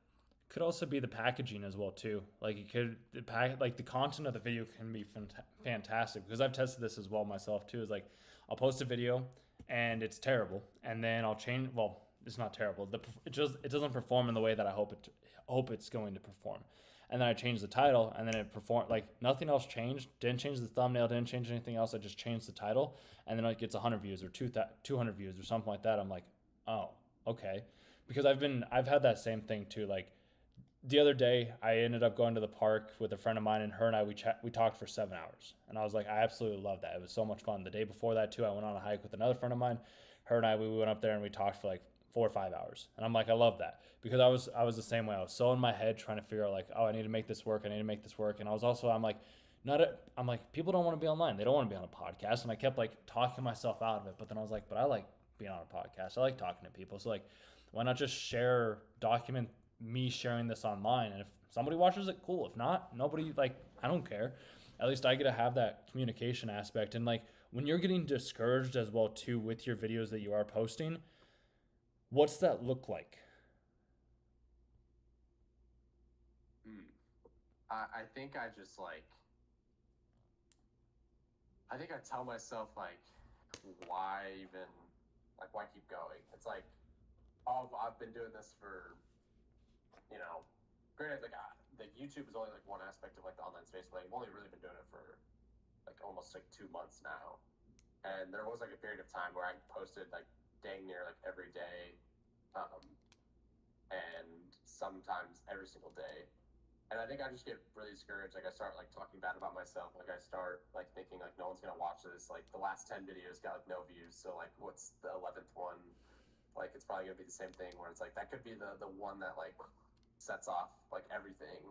Um, and yeah, I don't know. I feel like I don't give myself enough like understanding or again like grace or like even like accountability because like if I would just like keep going, like I was very inconsistent over like most of June, like for posting. It's like, oh well, if I would have just like maybe posted like every day, but then I think a big proponent is it is sometimes I'm like, I don't even know what to talk about. Like I don't even know like what this content is gonna be like or who it's gonna serve or why even like post it in the first place because it's almost like a fast food content as opposed to like a nice like steak dinner. It's like I guess you got to keep posting like the fast food content to just like stay consistent to eventually like have like a steak dinner content that like people actually like resonate with. But sometimes I have a hard time just like coming up with ideas because it's like I don't want to just like talk in the app just to talk. It's like I want someone to like hopefully find like a little bit of value out of it. So when you say okay, so when you say okay, when you say you want somebody to find a little bit of value out of it, what would you consider them finding? Like, how do you consider something to be of them being able to find a little bit of value? Like, how do you determine that if something does have value versus something doesn't have value? That's a really great question. I don't think I have like a barometer. Like if I like feel good about the topic, then I'm like, oh yeah, like hopefully someone will like find value in this. Like if I don't like resonate with like this topic doesn't have like enough bullet points or enough just like fleshed out information, then I'm like, yeah, it's probably not going to be a good video. As opposed to like something I can resonate with it with the video idea, and oftentimes like if I resonate with it, it's probably me telling like my past self something, or someone who's like a couple like rungs on the ladder below me that like may stumble over something that like they could avoid if they watch this video, or like they would like have a mindset shift like if they watch this video. So can I ask, is that your idea or is that something you heard from somebody else? That's another really good question. It's probably both. um I don't know why I like that's like the way I make content. I don't know. I just yeah, I had someone there like, hey, just like post your experiences or like your thoughts like online and just like go from there. I was like, okay. So that's just kind of what I've been doing. I don't know what content I would make like if I didn't do that. Because yeah, if Maybe like vlogs. I have no idea. hey, no, I mean, so you kind of answered your question right there a little bit. I don't know if you caught on to it. Like, you said you were wanting to post content because like you just wanted to share where you were at, but then you were also talking about where it's just like I need to post something that is valuable to other people.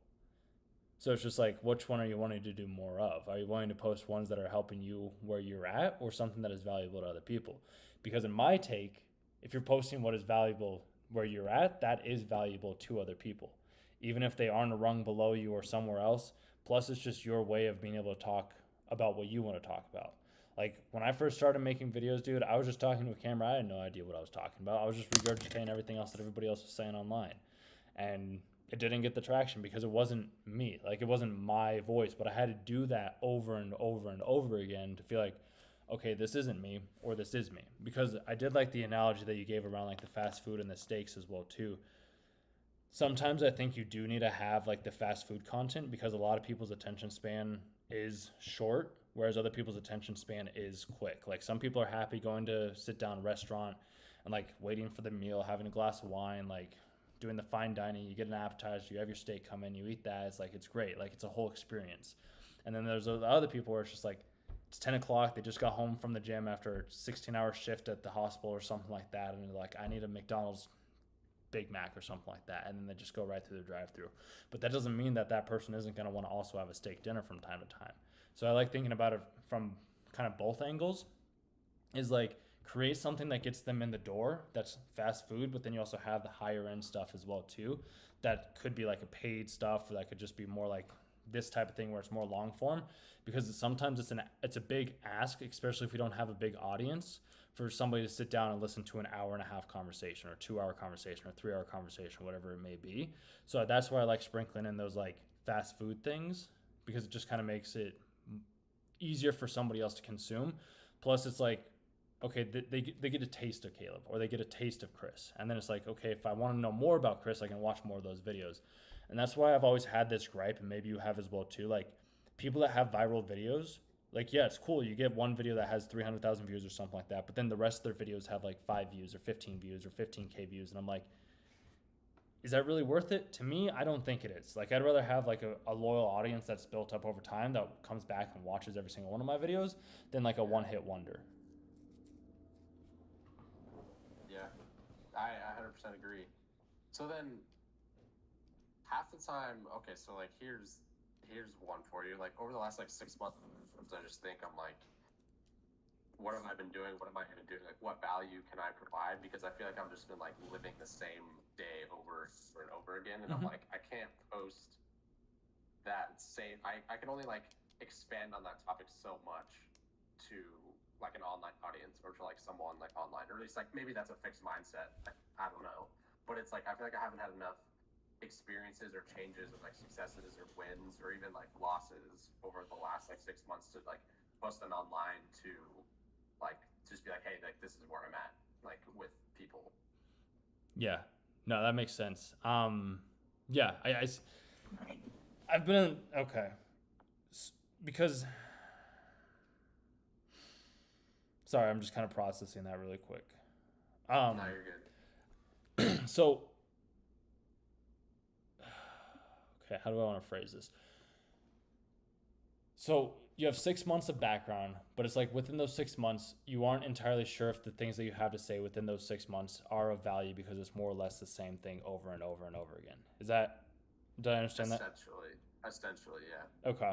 So if that's the case, are there stories or are there things, other aspects that you can try that are slightly different that you could share? Like lessons from, say, like what you're doing with your SMMA clients or something like that. It's like, oh, I ran into this issue. This is how I solved this issue. Or it's just like, this is what I ended up doing this day. Because like I do daily vlogs every single day. I record myself every single day. Most days I was like, everything seems the same.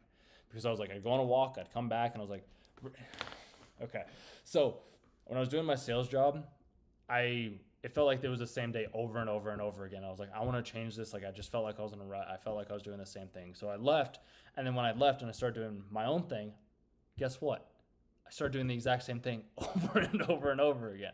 So it's just a matter of like changing the angle and the perspective of the story that you end up saying, because like everything online too, as maybe you've been able to come to, maybe not, and if not you will, that it's just all the same. It's just regurgitated in a different way. Like everything is said the same way but said differently. So like I was talking with a friend of mine the other day, and she was asking about how she could get more things, and I was just like, she said it one way about like, I'm like, all you got to do is ask. And I'm like, well, those birds with open mouths get fed the most. So I feel like it's the same thing. It's just like you have to be willing to ask and like have the willingness to receive as well too. I don't know if there's necessarily for you to be able to reiterate your own ideas in a new, unique, different way. There would have to be something that you're compelled to share. Like I don't know what that Right. is, but like is it around making money, or is it more around your faith, or is it more around like the business strategy? Like what is the thing that like when you so like after we're done or this morning, like what were you doing with your day? Like what do you do when you don't have something going on? Like what's your go-to thing? That's a really like hard answer, but really easy answer. Like ideally, like like throughout my day, what I like am doing on my business or like what I want to be doing. Yes, and also just like what are things that you study? Like what are things that like you lose yourself in? Like I know you said like having conversations with people, like you enjoy this instead of like staying at home and being in your head all the time, but like is there certain things that you'll read or you'll witness or you'll do where it's just like time seems to cease to exist? I feel like I don't have anything. Like, which that might like seem like crazy, but there's nothing that I like just get like absolute. Like I used to get like lost in video games, but like that, I'm not just gonna like be a streamer. Like I don't think I would want to do that anyway.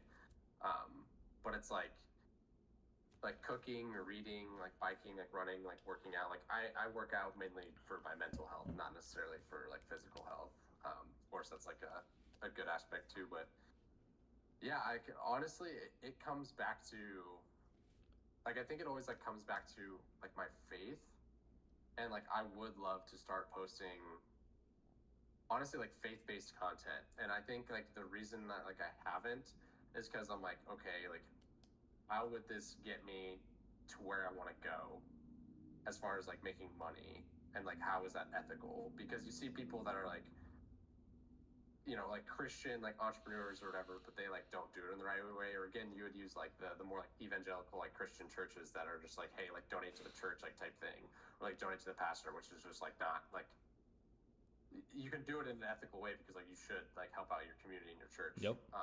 like to a certain extent. But it's like again, there's an ethical way to do that and a right way to do that, as opposed to like the wrong way to do it. And so I don't know, man. Like if again, like I would honestly like doing this like every day would like fire me up. Like I would actually enjoy like being on a podcast or like talking with people or like being around people. Like I genuinely like I think I'm an extroverted like introvert. Like I do need to like recharge, like and come back home. But I think the last like 6 months, like I've spent more time. It's actually crazy. I've probably spent more time alone over the last like 6 months than I have my entire life, and I haven't really like sat down and realized like, is this good for me? Like, what do I want to do? Like, what's my passion project? Like, what should I do when it comes to like everything? Um, yeah, I don't know. I don't know what I should do. Because did you like the time spent by yourself though over those 6 months? It sounds like you didn't, but I didn't know if you found like learned anything from that. I think it's been not like miserable, but it's definitely been like not good. Like, it definitely has not been good, and I think part of me is like, should I go back to like my old job or should I get a different job? Or like I've thought about like getting just like a job in sales, and but it's like, why? Is like every day is gonna like be the same. Like I'm probably not gonna be like any happier with like that sales job, or but it's like, what is it that like I actually like want to do? And I think I need to find that, and I haven't like sat down because I've been so fixated on like the make money online thing. Like I have to make this work. I have to do this. Like I've convinced myself that like if I just emailed my 3 clients and was like, screw our contract, like I'm done with this, or that sort of thing. It's like I don't even know like what I would do. Like I just, which like maybe that's a good thing, maybe that's a bad thing, but yeah, there's nothing that I like wake up and I'm like, I'm so freaking pumped to like do this. Like, do you feel that way? No, not really. I mean, so I do and I don't. So like I've been being a lot more gentle with myself than I have been in the past. Because in the past, I would scold myself if I watched TV, if I watched movies, if I didn't read the books, if I didn't go on the bike ride, if I didn't go to the gym, if I didn't wake up at 5:30, if I didn't do yoga, if I didn't meditate, if I didn't journal, like I'd scold myself and feel ashamed for not being perfect, for not doing these right things. And I've been a lot more gentle with myself and like just caring with like, hey, it's okay. Like if you want to rest, like if you want to take a day off, if you want to watch some TV first thing in the morning, like that's okay. Like if you want to play a video game here and there, that's okay. I don't play video games anymore because like I'm the same way where like I get sucked in and I'm like I can't do it. I did buy a Switch and I just bought it so I could play Mario Odyssey and then I haven't touched it since. So I'm like, Nice. but like I have there's days where I don't. It's not that I don't feel like getting out of bed. And Marcus Aurelius, I don't know if you're big into philosophy at all or not, but he said this one thing where it's just like we weren't born to stay comfortable under the covers. So I kind of like keep that in the back of my mind when I wake up in the morning.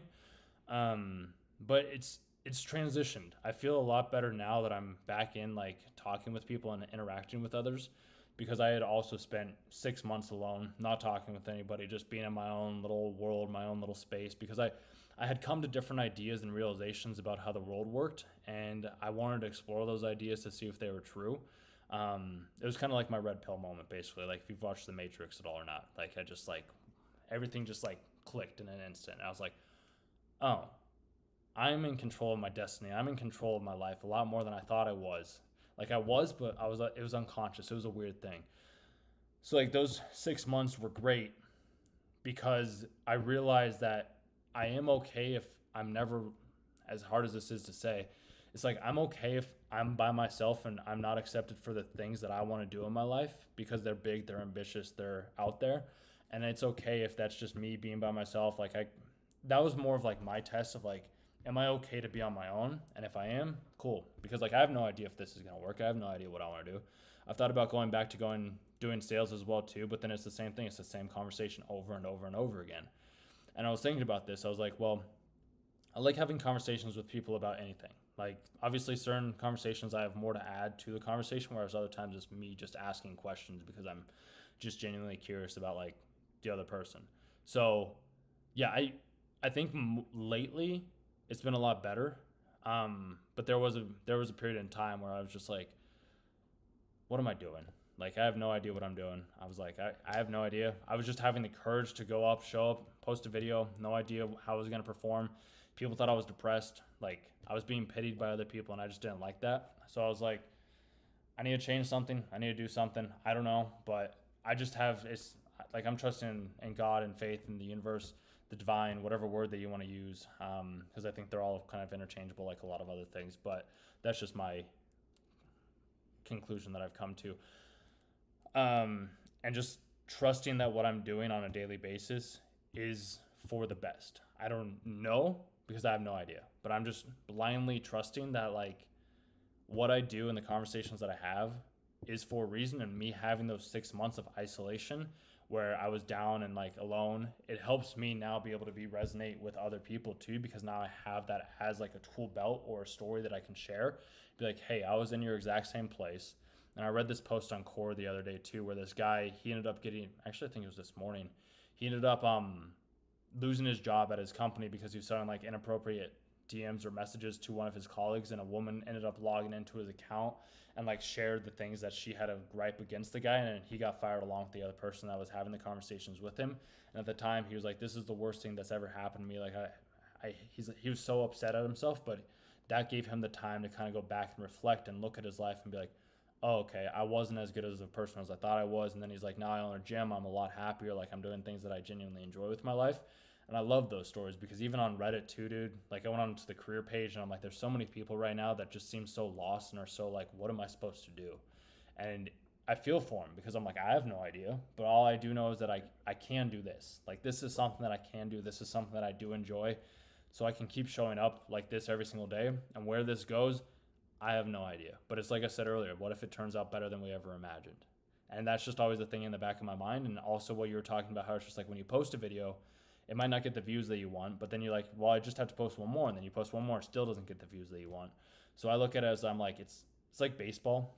All I need is that one hit. Like that one hit is the one that drives that gets the grand slam. Like everybody's on the bases. I've already got a couple balls like out at bat, but I'm just waiting for that perfect pitch. And I know that somebody's gonna be like, "There's no such thing as a perfect pitch," but I'm like, I'll know the perfect pitch when it comes. Like, and you just swing it, you feel the hit of the ball on the bat, and it's just like you know that when you hit that, like it's going over the fence. But it takes so many bats, so many swings for people to realize that, and they're just hoping that they get up to the bat, like up to the batter's box, they swing and they hit a home run right away. But it's like batting averages are 0.2%. Like nobody hits 100%. Even the best of the best players don't do that. So I don't ever think like, I think that what God does for us and the things that He has, He's giving us tools to help us become stronger in our life so that then we can face stronger adversities later down the road. And there are those months or those periods in our life where it is very sad, it's very lonely, it feels like nobody gets us, nobody understands us. But as long as we keep choking through, I've come to realize that the right people will come into our lives and the wrong people will fall out. Yeah, I like that. Yeah. You know, I think to myself a lot of times, I'm like, if I had thoughts of quitting, not like quitting, but like stepping away from the online space or like doing it in a different sense, is it like, is it because it's not for me and I genuinely like to resonate with it, or is it because I haven't made the money that I've wanted to make? Have you figured that out? Because I've questioned the same myself too.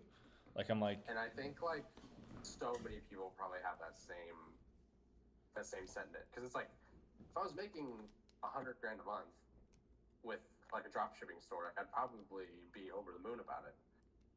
But it's like I don't know. I don't know if I've, because definitely like being in isolation and like grinding by myself, like I think I've come to the conclusion that like ideally I would have like one business partner or like one other person alongside me. And like I think it's very different to have like, because I've met friends like from like communities and from like courses that I was in, and I had mentioned this way earlier in this conversation, like I still talk with them like almost like daily. We just like check in, or like, hey, how's your video performing? Hey, like, how's that new client? Hey, how was the like in-person networking event you went to? Blah blah blah. It's like one of my friends, like she lives in Canada, and it's just like crazy. Like I never would have met her if it wasn't for like the course that I like invested in or whatever type thing. And then like another guy, it was just like a random like like school community that like I was in, right? And so it's like all these interactions. It's like I wouldn't have had all these experiences, wouldn't have all these things with like the online space. And it's like, do I want to hang it up, or is it just like, do I keep going? Do I keep doing this like game, not game, but like this like isolation pit that I'm in? And like once I start making money, is it going to be different, or is it like, am I still not going to care when I'm making like 20 grand a month doing something like I don't care about? What do you think? I don't know because it's like I think I would rather do something that I genuinely wake up every day just absolutely like over the moon for.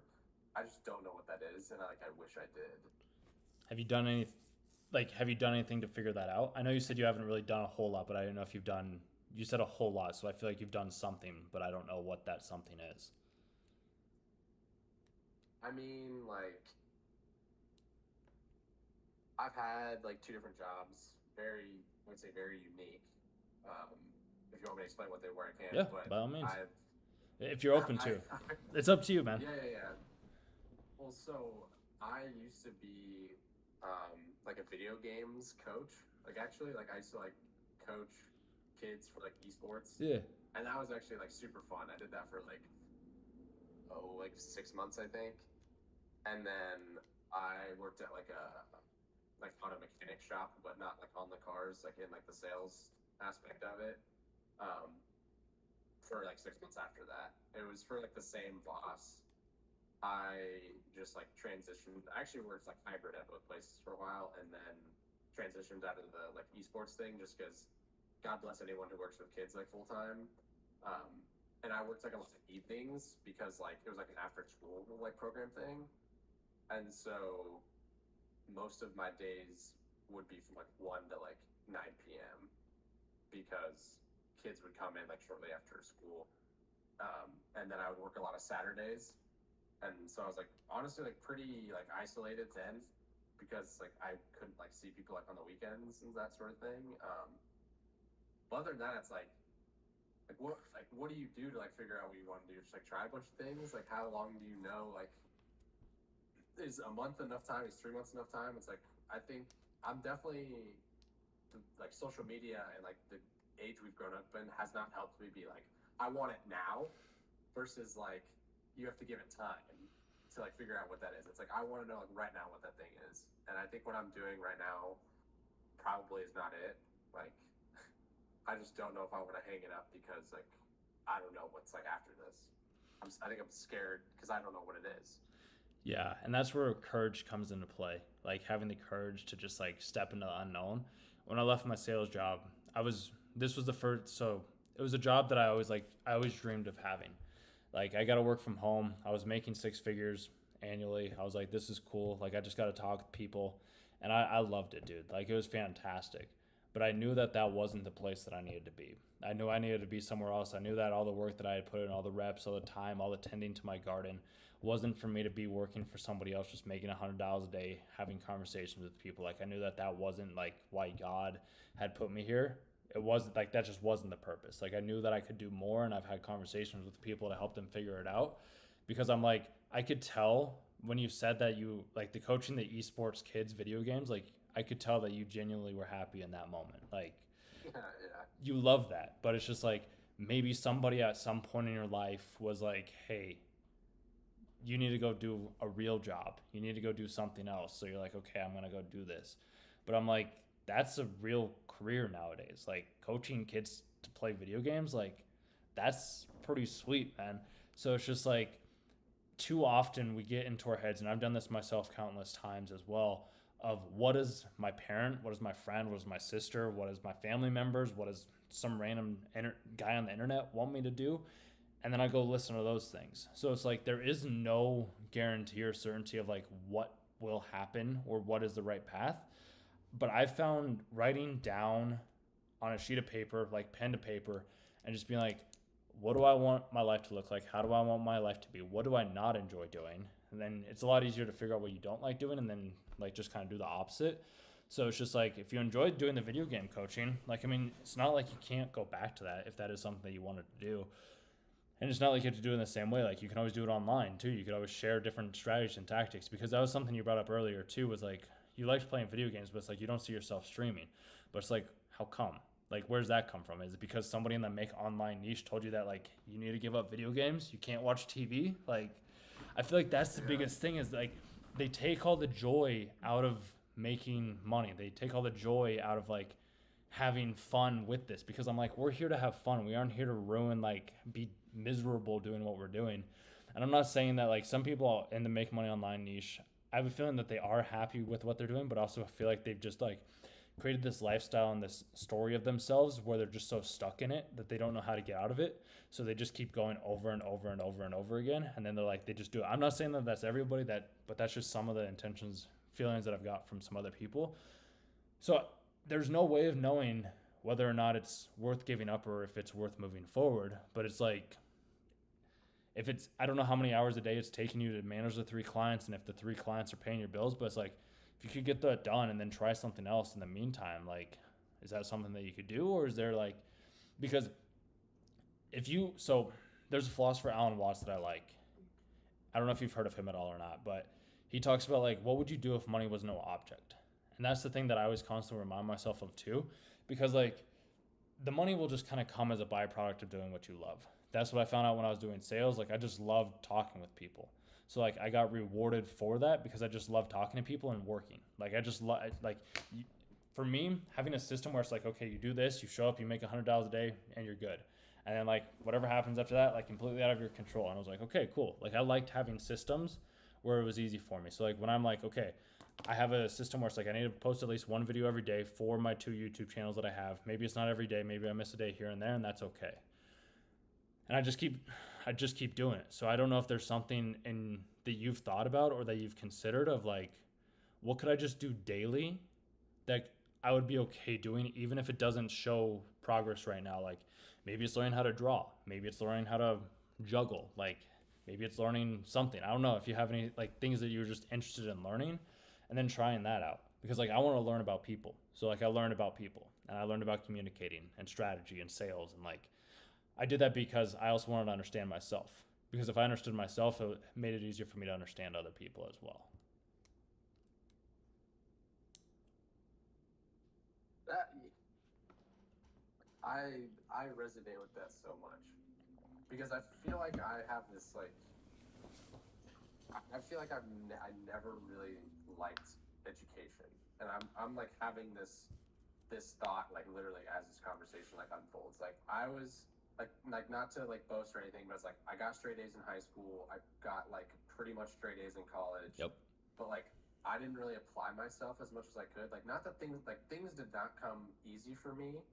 Like I still had to like study and like work hard, but like with anything, like the more you do it, the more you figure it out. And college is just a game. Like you figure out how to do the assignments or the presentations or the tests or get test files from someone or whatever. I don't know if you went to college or Yeah, not, I but did. it's like you literally just figure out the game and you ask people who took the class already what professors not to take, like that sort of thing. Like it's literally just a game, and it's like I was more fixated on like the letter A than I was learning about the information. And I think like getting past that point, it's like I don't enjoy like learning new things by myself. Like I don't want to say like I need someone there, but it's like I wish like if money didn't matter, like I would literally just like learn a bunch of like random, not useless skills, but like actually very useful skills. Like I would just learn a bunch of random things like with other people and like probably learn from them.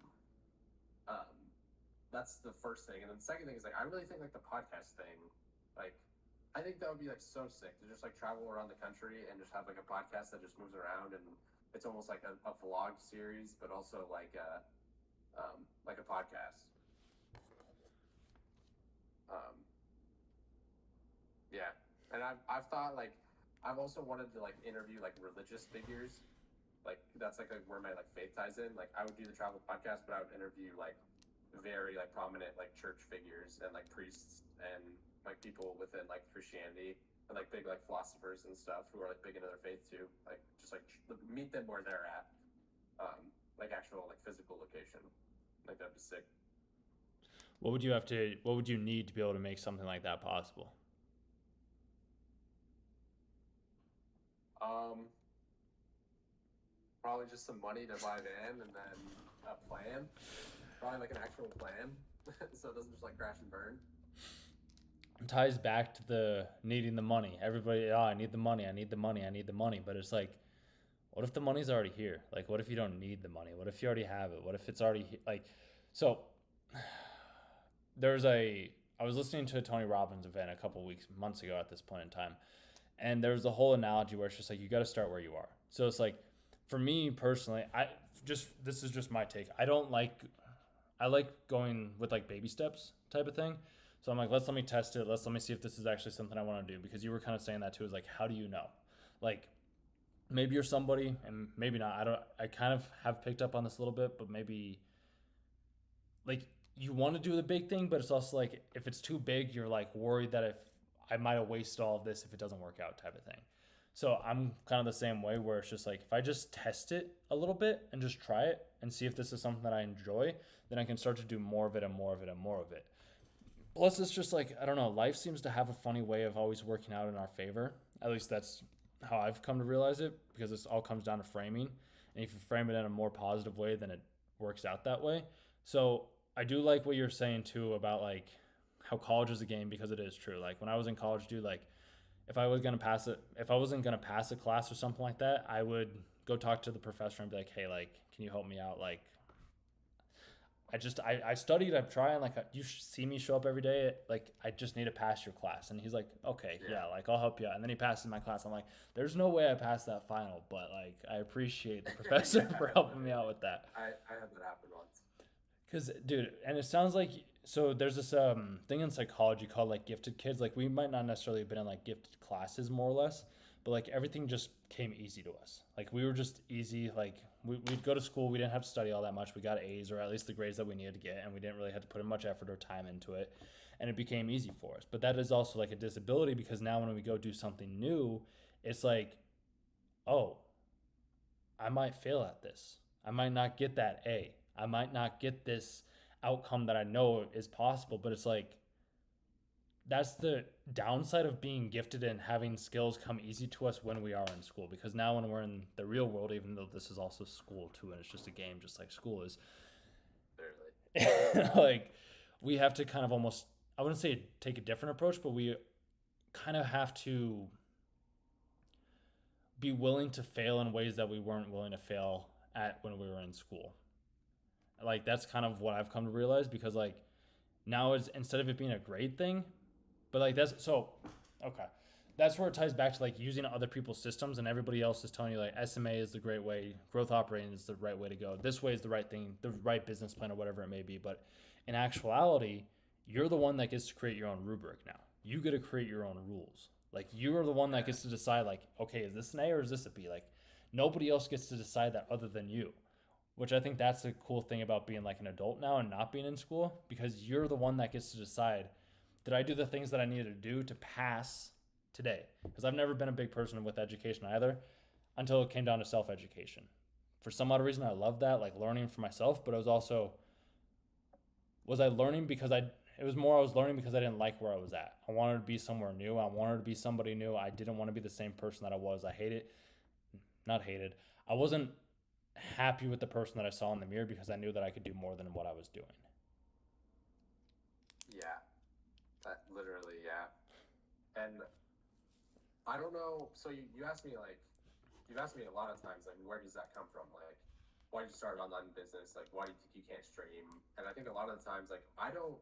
What's crazy is you said like you get caught up in like what your sister, mother, brother, friend, pastor's like telling you, and I feel like mine was like the complete opposite. It was like no guardrails, not like, but like in the like not in the best way, but it was like, oh, like you don't know like what college you want to go to, like that's okay.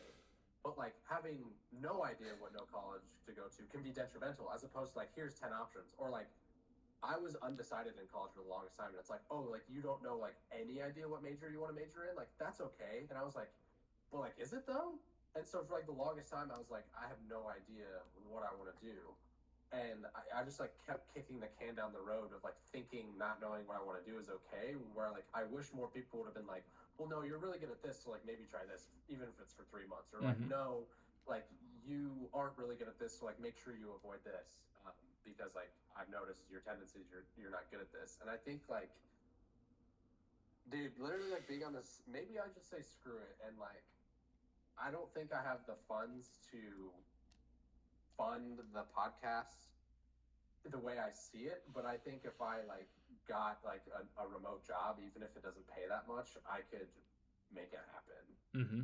Um, which I think like I might just like do, and then I would post like long form content like on a YouTube channel, like that's where I post the podcasts, and then like post like snippets on like a brand new like social media like Instagram account or like something like that. And I'm not even like good at that, so I'd like have to figure it out as we go. But that's not like a reason not to do it.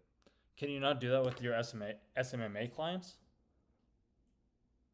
Like do it like on the road. No, like because isn't your SMMA stuff isn't that remote right now?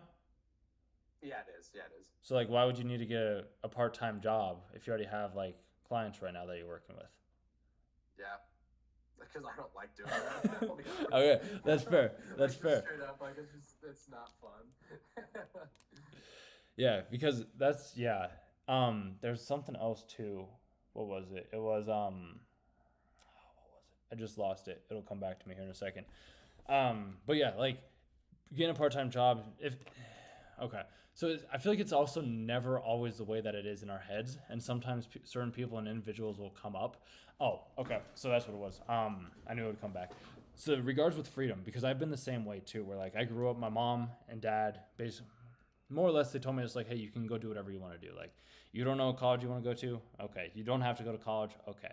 And there was a philosopher, I can't remember his name off the top of my head, but he was talking about how the freedom to choose is one of the most debilitating things in the entire world, because when you have the freedom to choose anything, you have the freedom to choose nothing. And if you have the freedom for nothing, then it's like, well, now what am I supposed to do? Because I've always been the same way, man, where like I wanted to have this direction. Like I'd always wanted somebody to be like, oh, you'd be a great doctor. You'd be a great at this, or you'd be great at that. And then I'd be like, okay, at least I have a direction now. But like when I have no direction, I'm just like you, just kicking the can down the road. And as you could tell, like me giving that analogy of like the parents and like, don't get me wrong, I have had that as well too, but that's also kind of regurgitated information from other people that have told me like, oh, these other people are going to be telling you that this isn't the thing that you want to do. I've had one or two people tell me that, but and most people are like, yeah, no, you go do what you want to do. And I'm like, what is going on right now? It just confuses me. But I personally have grown to like it because it removes the reins for me have to live up to anybody else's expectations. It does also though make it hard because I don't know where I need to go or what I need to be doing. So it's very challenging in that regard. But I have found out that it's like just choosing some decision and walking somewhere is better than staying in one place wishing for things to be different. And like if the podcast route is the thing that you want to do, then like give it a go. I don't know if you have ideas on how you'd reach out or how you find guests or like what your direction on that would be, or if it would just be like, hey, do you know somebody? I've thought that all the way through, dude. I literally have this like huge doc of like exactly what I need to do. It's like I had this idea like this time like last year, like before, like I'm pretty sure I had this idea before I even like thought about quitting my job or like going. I 100% did, because like I was still doing like the esports thing. Which it's called XP League. I don't know. On the off chance we both like blow up, shout out XP League. They did me really well. Hey, and there's like. I was just gonna say not on the off chance, but yeah, like. When we do. Yeah, exactly. Yeah, when we do, but it's essentially just like franchised locations, like in different cities. Like everyone has their own like location. Anyway, yeah, I had that doc created probably like June or July of this time last year, and I like told it to like one friend. And I like didn't want to tell anyone. She's like, "Oh, like I don't want someone to like steal my idea or something," which is like so dumb. Like, I don't think anyone would be able to do it as good as me, or like would have the same idea. And like I had thought, I was like, at that time, I was like, okay, I could start this now and just do like a podcast this way. But I feel like in-person podcasts are so much of a better experience, and it's like way more personable, and like the audience can like resonate with it more. And that's like I wanted to do it. And I think like travel vlogs like in between like locations would be like so sick. So well, also where's the coming from of like you don't think that this would like it's not the same as like online? Is it because as I've thought about that too, it's like because Rogan talks about how it's like it's better to have it in person, but then there's other people that have it online. So I'm like, is that a preconceived like thought that somebody else implanted in me? I don't That's a know. great question. I think it certainly could be, but thinking about it like right now, like in real time, I just think like being able to shake someone's hand or like give them a hug or like be there with them, you can just have like more of like an intimate, like real like conversation. Not that like you can't like online, and like that's one blessing of like COVID is like Zoom and just like everything that like everything is online and you can just like connect with people. But I think like it would get me out of my comfort zone, like which I think would be the biggest thing is like traveling around. Like, yeah, I'm a homebody, but it's like, is that a preconceived thought? Or I love that you're all about like just questioning things. It's like, Yeah. is that a preconceived thought? Like, granted, like I love my family and I'm so blessed, and like I have good friends and like every like my roots are like where I live, but it's like if I'm gone like a couple of days out of the week, just like traveling, it's like so be it. Yeah. And I mean, if you're going from place to place, because did you ever travel at all as a kid then? Like yeah, like family trips. Like we Mm-hmm. would go on family trips at least like once a year, if not like twice a year, like road trips. Yeah. Because I didn't know if that kind of like ingrained like the traveling in you or if that kind of got it out of your system.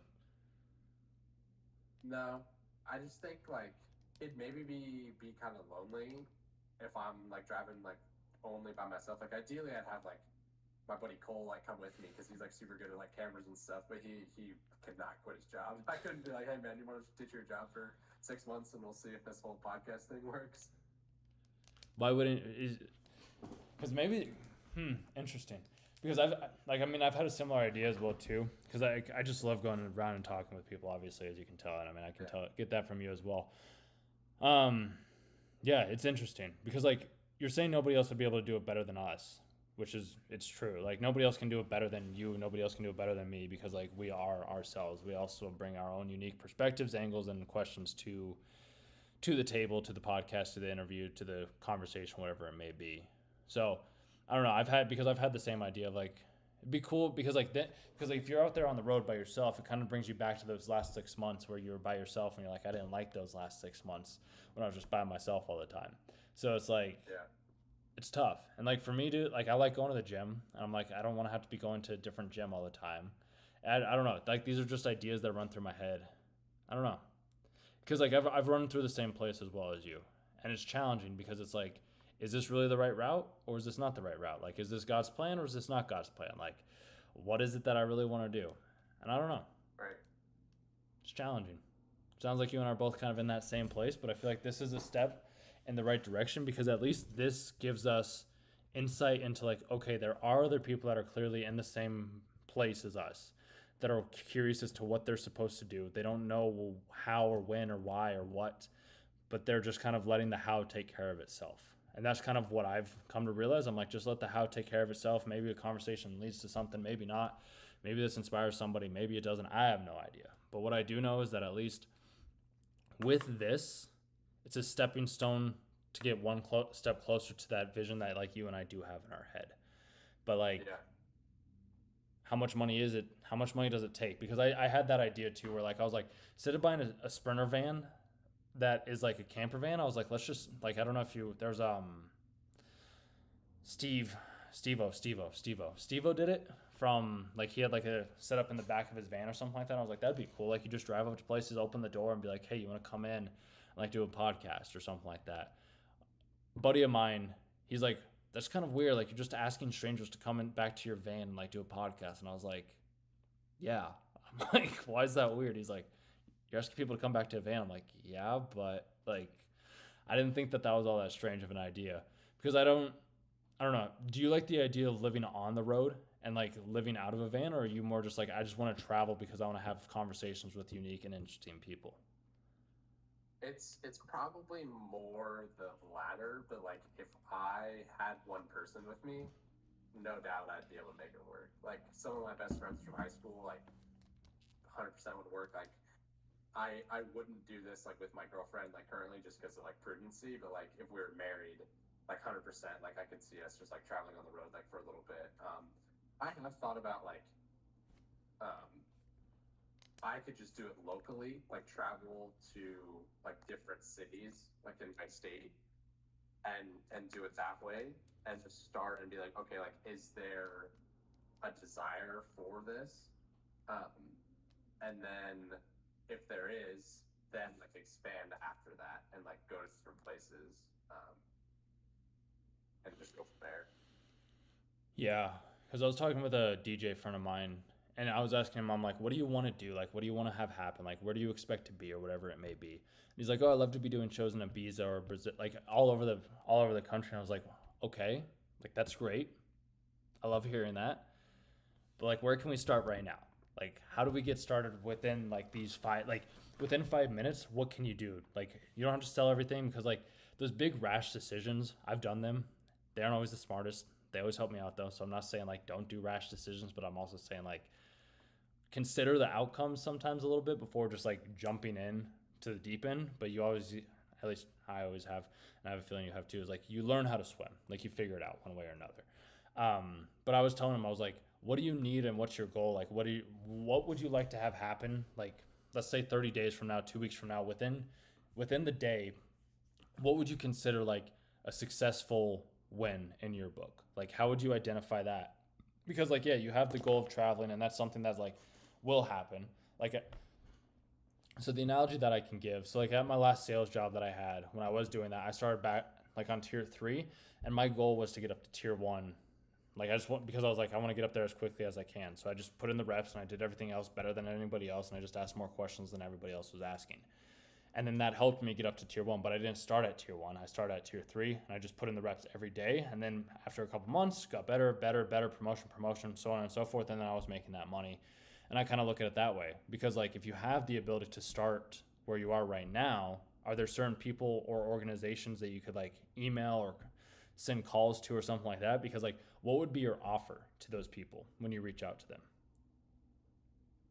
So yeah, that's a great question. I think so.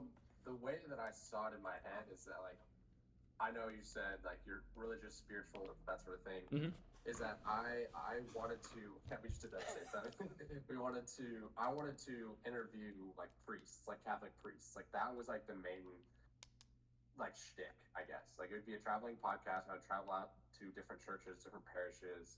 Um, but I think a lot of like fixed mindsets and like negativity just like came into my head, and I haven't really like fleshed it out because it was just like a not really like a dream, but I was like I gotta work this real job, like my old jobs for the time being, and then I fell into the online make money space, and I'm like, well, I can't leave this. Like, is this just shiny? Like, part of me is like, is this just shiny object syndrome again?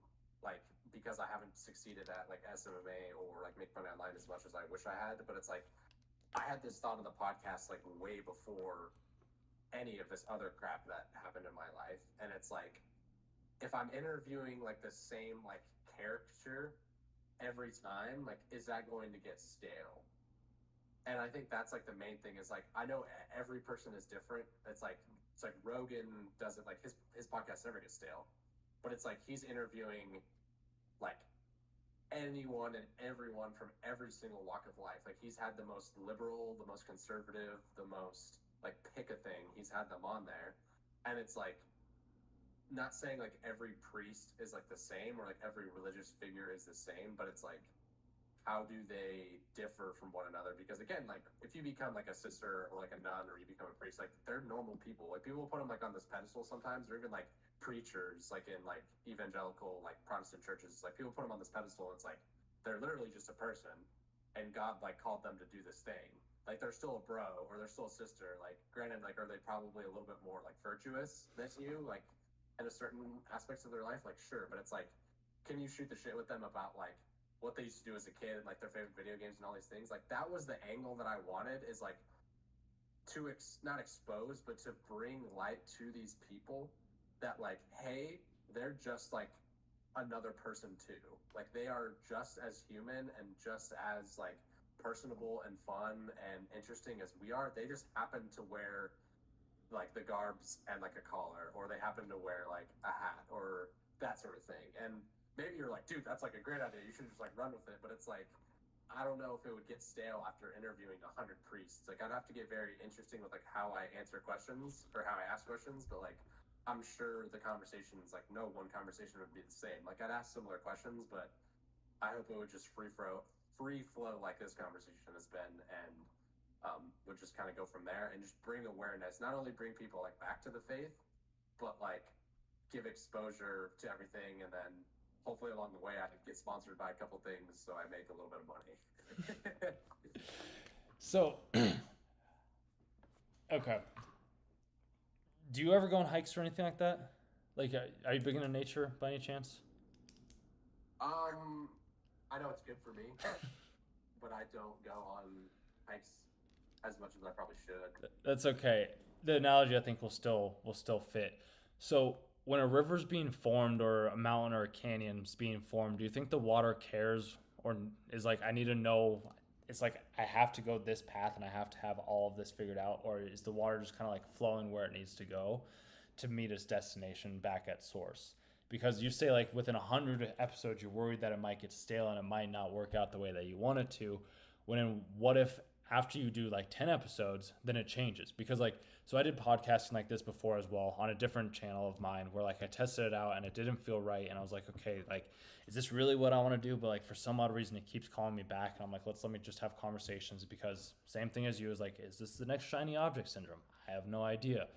Because it's like it's better to stay doing the one thing because you've already paid down a lot of that ignorance debt. So it's like you never know. Because personally I don't think that ideas would get stale because you're talking with different priests from maybe different religions, from different aspects. Because when you're talking with them as well too, so you're not necessarily worried about their faith all that, like you are, but it's more of like you want to get to know them as a person, if I'm understanding that. Yeah, like that would be because there's a million podcasts, not a million, but like if you look up most like faith-based podcasts or even like religious figures who have a podcast, right? Like there are priests.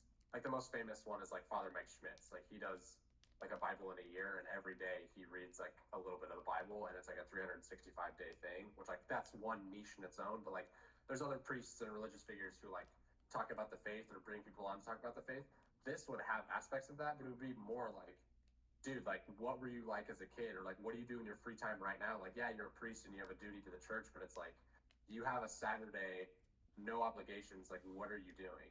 It's like, what does that look like? Like, how would you spend like a perfect Saturday, like with your family, or like you and like a bunch of priests together, and you could just like show the world that like we love playing spike ball or pickleball or something. Like it'd be just more like I'm having a conversation with someone who happens to just also be a religious figure.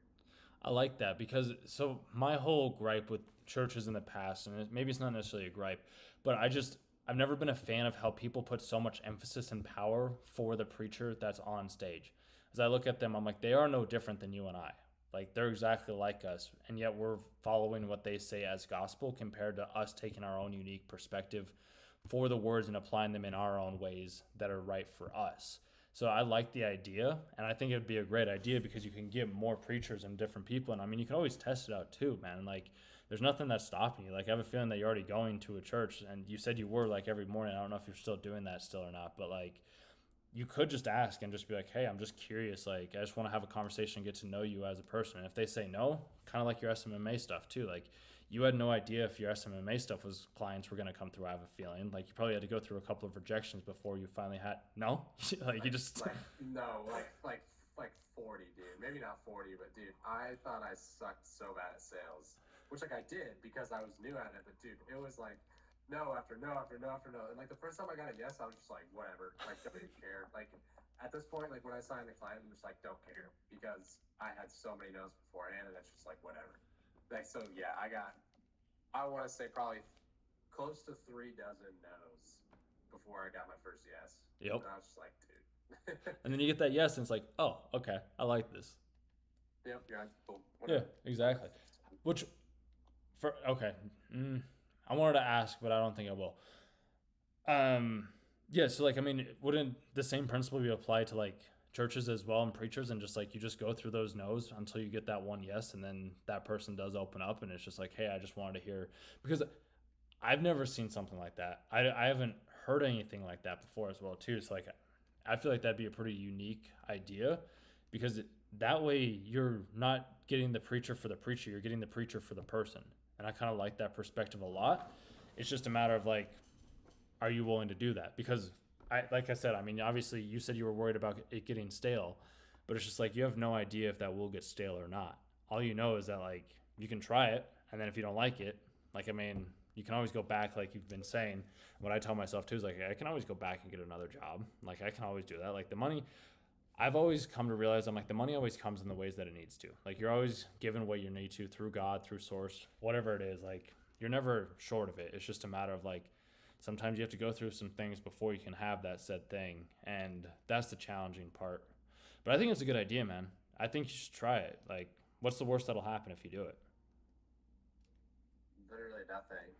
Like, there's nothing. There's only like positive things that can come from it. Like, dude, this is crazy. I think because like my nobody, I've told you're maybe like the fifth person that I have like told about this, which is like crazy. Like I've told a close friend of mine, which he knew. I talked about this idea like before I like graduated, like last May. And like I had a friend of mine from college who knew about it. I have like a couple close like girlfriends who know about it, and then like one random guy who used to work at like my church when I was in college, and then like you, and like that's it. And to answer your question, like I mean, yeah, like you can always go get like a sales job, or you can always go like get money to like put money in the bank, or do something like part time.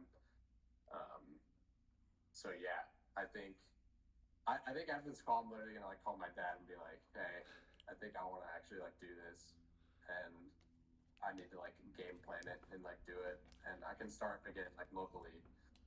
I'd have to maybe get a couple pieces of like equipment, but other than that, it's like So, what do you have for equipment right now? nothing. Like I'm literally talking to you like on my MacBook and like my headphones, Mm-hmm. which I don't know if there's like and what's funny is like I looked into like getting equipment like literally a year ago, like on Amazon, like but I want something that's like travel compact because like I can run the audio through my MacBook. I would just need like not like a synthesizer, something to like connect the mics into and then connect into my computer, and then that's pretty much all I would need, wouldn't I? Yeah, so there's a podcast on the DJ that I was talking about earlier. Now I see why he came up. So I was talking about him and the podcast that him and I did as well too. So like I have the DJI, like these osmosis little microphone things. Super simple. You can plug it into MacBook as well with the receiver. Oh, wow. So like you just plug this in, super small, compact. And then do you have an iPhone by any chance? Yeah, I do. Yeah, so what I did for that podcast, and you can look at it afterwards if you want, but basically, so like I had this camera on him, like pointing at him, and then I had my MacBook camera on me. Like, sure, the quality wasn't like fantastic like it is with all these other big podcast studios out there, but like if you go back to one of the very first episodes of Rogan, like you'll see that like his stuff was not good. Like it was pixelated, it was like very poor, like it wasn't well done.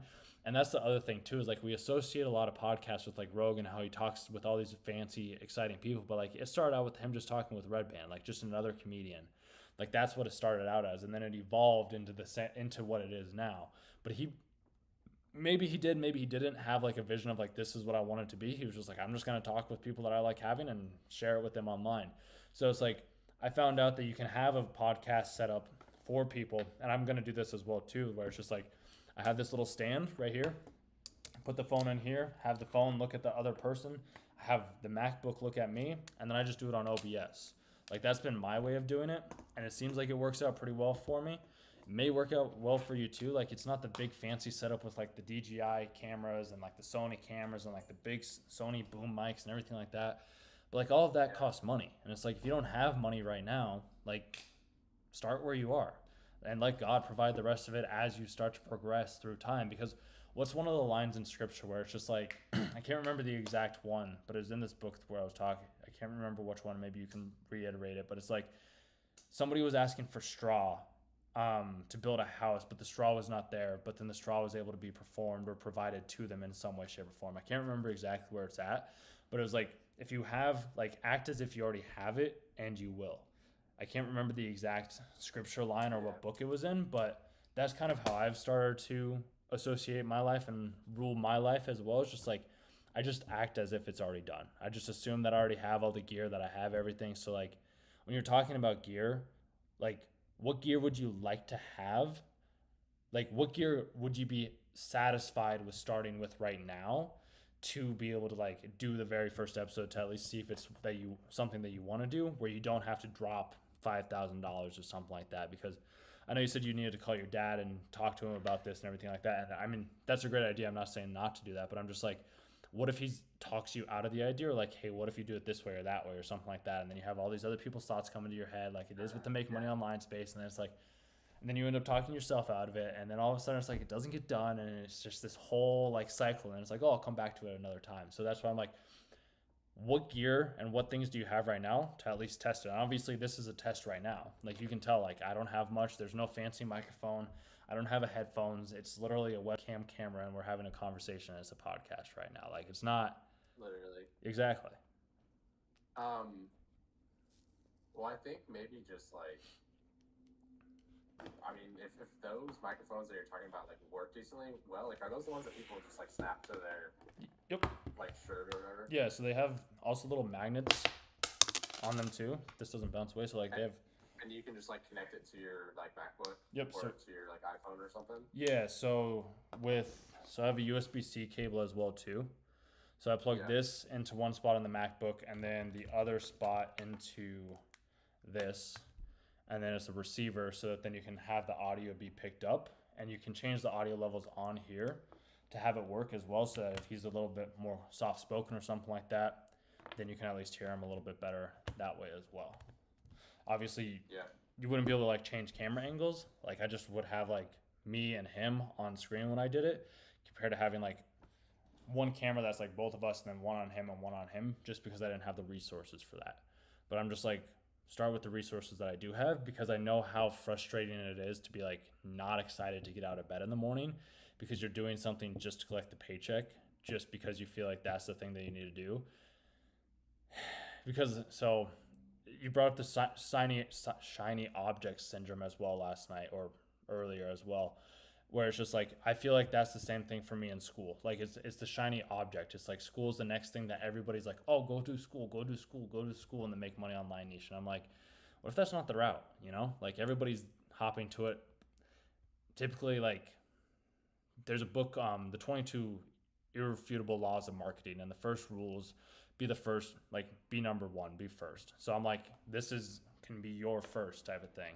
And it's just a matter of like keeping it as simple as possible. And there's probably a preacher out there or a priest that'd be willing to have a conversation. Maybe you could even be other people, kind of like I'm doing right now, like talking with other people from different religions, different faiths, different ideologies, and trying to understand who they are as people. Because at the end of the day, dude, like we're all people. Like we're all trying to figure it out. Nobody has the answers, like we were talking about earlier. It's just a matter of figuring out what works best for us. So to answer your question in short, the DJI things, yeah, they just clip on. You can put them on the hat. Audio range is pretty good, and you just connect it straight up to your computer.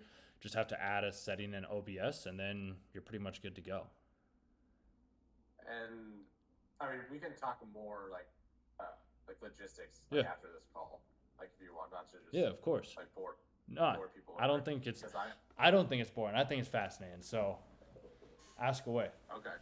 Well, yeah, because I mean, you were saying like two separate like blocks of the screen, like your face and my face, like on like a YouTube video, is what it would be like. Yeah. So like how the stream is right now too. So like I just have a background, and then I just have you and me. So like on the other sides of the screen, like if you pulled it up, or if I pull it up. Yeah, I can pull it up on my end. And then go to your channel. Oh, interesting. Okay. So like that's how I have it, and that's how I've done it beforehand. And then if you look at it's the video called if it'll show up. It was chatting about professional DJ teaches professionals how to transform suffering into art. So I originally started out with like he was big and I was small, kind of like this. But then as we progressed, I was like, when I was talking, I ended up shifting it over to something that was more, if it'll play. Oh, actually, no. So I shifted him being the primary focus and me being smaller, because originally I wasn't even on screen when we started playing. So like I did that first, and then I was like, well, maybe the guests also want to see me talk. So that's when I put myself in the upper right-hand corner, which if you can see me up there. And that's how I did the one in person, so that at least the viewer, because that was something that I always maybe not griped, but I always wanted to see on Rogan because like I was like, how can somebody have conversations with people for 4 hours? And I was like, there's got to be something that he's doing or his body language or his tonality or something like that. And I always wanted to see that. So that's why I show myself and the other person because then it's like, okay, this is how you listen. This is how you have conversations. So they aren't just having to like look at me. But that's something that like I found to be beneficial with my format of when I was doing the OBS stuff and like doing the podcast IRL. Because I'd also did it like with a GoPro as well, where I set up the GoPro and then I filmed the video and I had the podcast set up that way. And that was also a good one, but I just like the live stuff more. I don't know why. It just feels more personable to me than like the pre-recorded stuff. So that's just my thing. Because I feel like also when people come in, it's like they're listening to it live compared to like having to come back and watch the VOD, which they can always go back and watch the VOD. But whenever I'm out at like a family gathering or the gym or something like that, like I'm talking with the person live and then somebody else comes in and listens, or I come in and listen to the other person talking live. I think there's just something special about like it being live compared to like a pre-recorded thing that you listen to later. I'm not saying one's better than the other. It's just this is just what I've found out. Plus this way I don't have to like store 50 gigs of a podcast or something like that on like an external hard drive. It's just like it's on YouTube and I'm like I don't have to worry about it. Right. Right. Yeah, man. I think I would like it to be more because how much would it cost for like a decent like two camera or even just like one camera so it's like a higher view where you can just like see both people. So, okay. So if you have a DJI, you have to get a Sony, which I mean that's probably around 1,200, 1,500 bucks or so off the top of my head.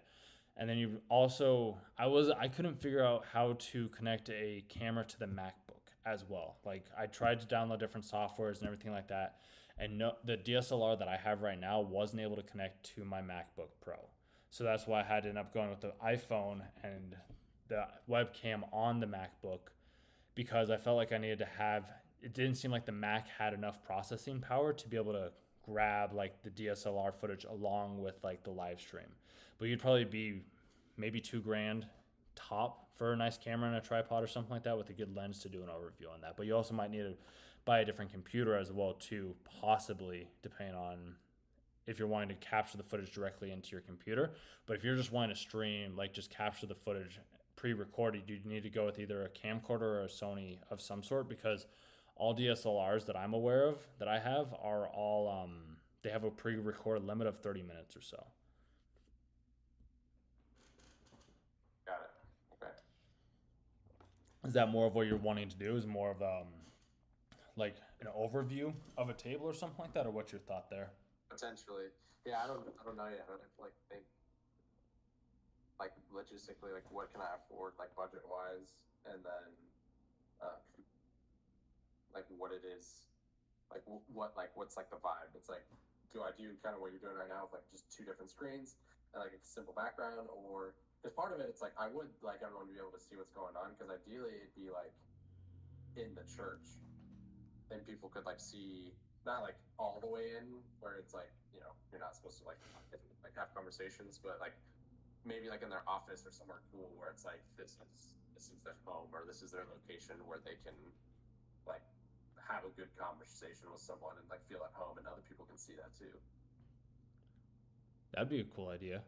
It's funny how too like we've kind of like gone from like okay we have this whole make money online niche and it's like okay I'm doing SMMA and then we went into like van life and it's like okay that would be kind of cool like travel around and now it's like all right now we're here with like okay we have podcasting with priests. It's interesting how it's such a wide view and we just kind of like narrowed it down a lot. I like it, dude. I think it's a solid idea. It's not even it's do you believe that that would make you happier than what you're doing right now? Yeah, 100%. Like no questions. Like I would actually like wake up and like want to do that. Mm-hmm. Like right now I don't give like two craps about what I do. Like I resonate more with like posting online content right now than like my SMA, but it's both of them. Even like the content that I post, I'm just like half the time I'm like, is this really what I want to do? And more often than not, it's like me just pulling teeth, like forcing myself to do it. Whereas like if I could just sit down and have a conversation with someone, like I would probably enjoy editing the videos more too, and then like film them in a short form to like post them online. Um, and I think like I would have like I've been pretty hesitant to like tell people what I do right now. Mm-hmm. And if I were to do that, like I would tell like everyone, and it would probably just like spread like wildfire.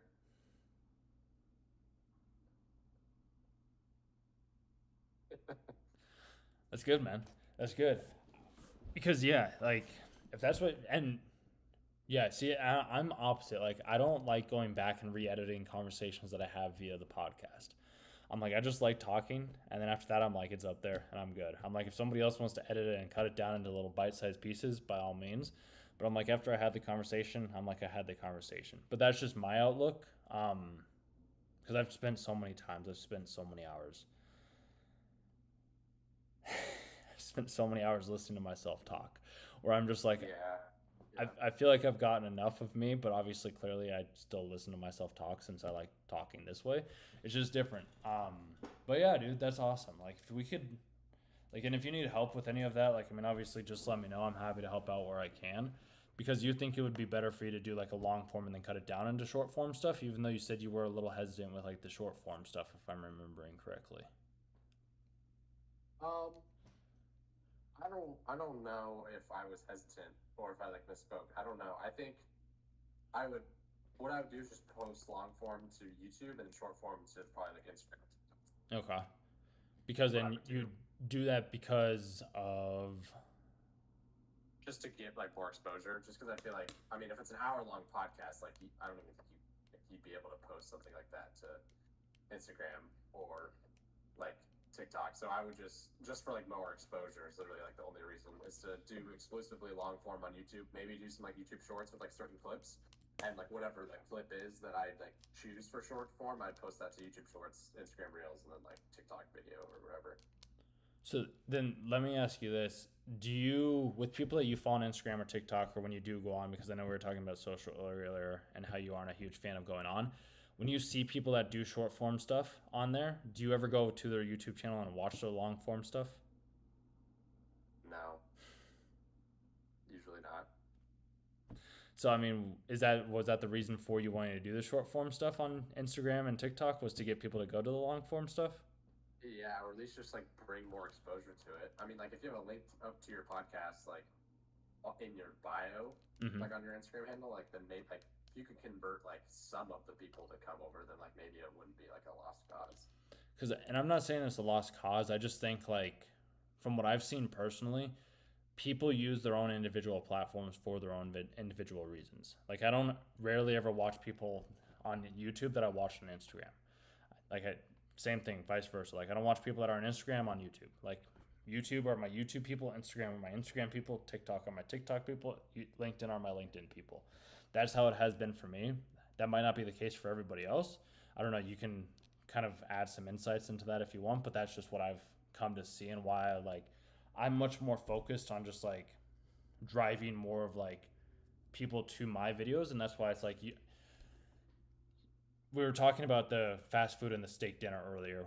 What if instead of like you doing the long, so like you have the long form as your steak dinner, but then like you can like sprinkle in like the little short form like fast food stuff, maybe a little snippet or story, and instead of like posting on a different platform, kind of do like what Rogan does, where he like cuts down like clips from the podcast, but like still posts that on his like main channel. So it's like they still get like a 5 minute thing or whatever it is, and then if they want to watch the full episode, like you have it on the channel at that point. So it's not like they're having to go from one platform to another. Yeah, I like that. Awesome, man. Dude, yeah, I can see it, man. I can see it, and maybe I'm gonna like talk to a couple people that I know because you'd asked like, do you have people that you can like contact? Like, I have people I could interview tomorrow. Mm-hmm. Like, it's just taking action and getting the right vehicle, like getting the right gear, and then just click and play, and hopefully no audio, video bugs out. Hey, even if it does, like what? How did I start our conversation off today? Well, you just like went right into it. But like before we started recording, I was like, "Hey, give me a second. I need to get this all sorted out. I need to figure this out." Like, and you're like, "Oh, take your time." Yeah. Like, no worries. Would the people that you interview not do the same thing? No, I'm not worried about that. I just like jokingly know that like eventually something bad's gonna happen, and like I'll probably record a whole video, and then it'll just like get corrupted, or it'll something bad will happen. Be like, well, we could do this again tomorrow, or Well, yeah, just pick up where we left off, or with that yeah, mindset, you will. Like, what if you change yeah, that mindset? It'd be like, oh, that's never gonna happen. Like, yeah, my videos are never gonna get corrupted. I don't know. yeah, Something to think yeah. about. That's true. Yeah, Yeah. Dude, so I guess I'll just figure out like whatever tomorrow. I'll be like, hey, Chris, you schedule your podcast with somebody, and be like, yes, I did, or you'll be like, no, I didn't, and I'll be like, come on, bro, what are you doing? yeah. I appreciate that, dude. Yeah, I need to talk to people and just go from there. Yeah, man. I mean, you've got this. It sounds like this is a much better route. At least that's kind of what I've come to realize. I could be wrong. Like, obviously, not trying to put words in your mouth or anything like that.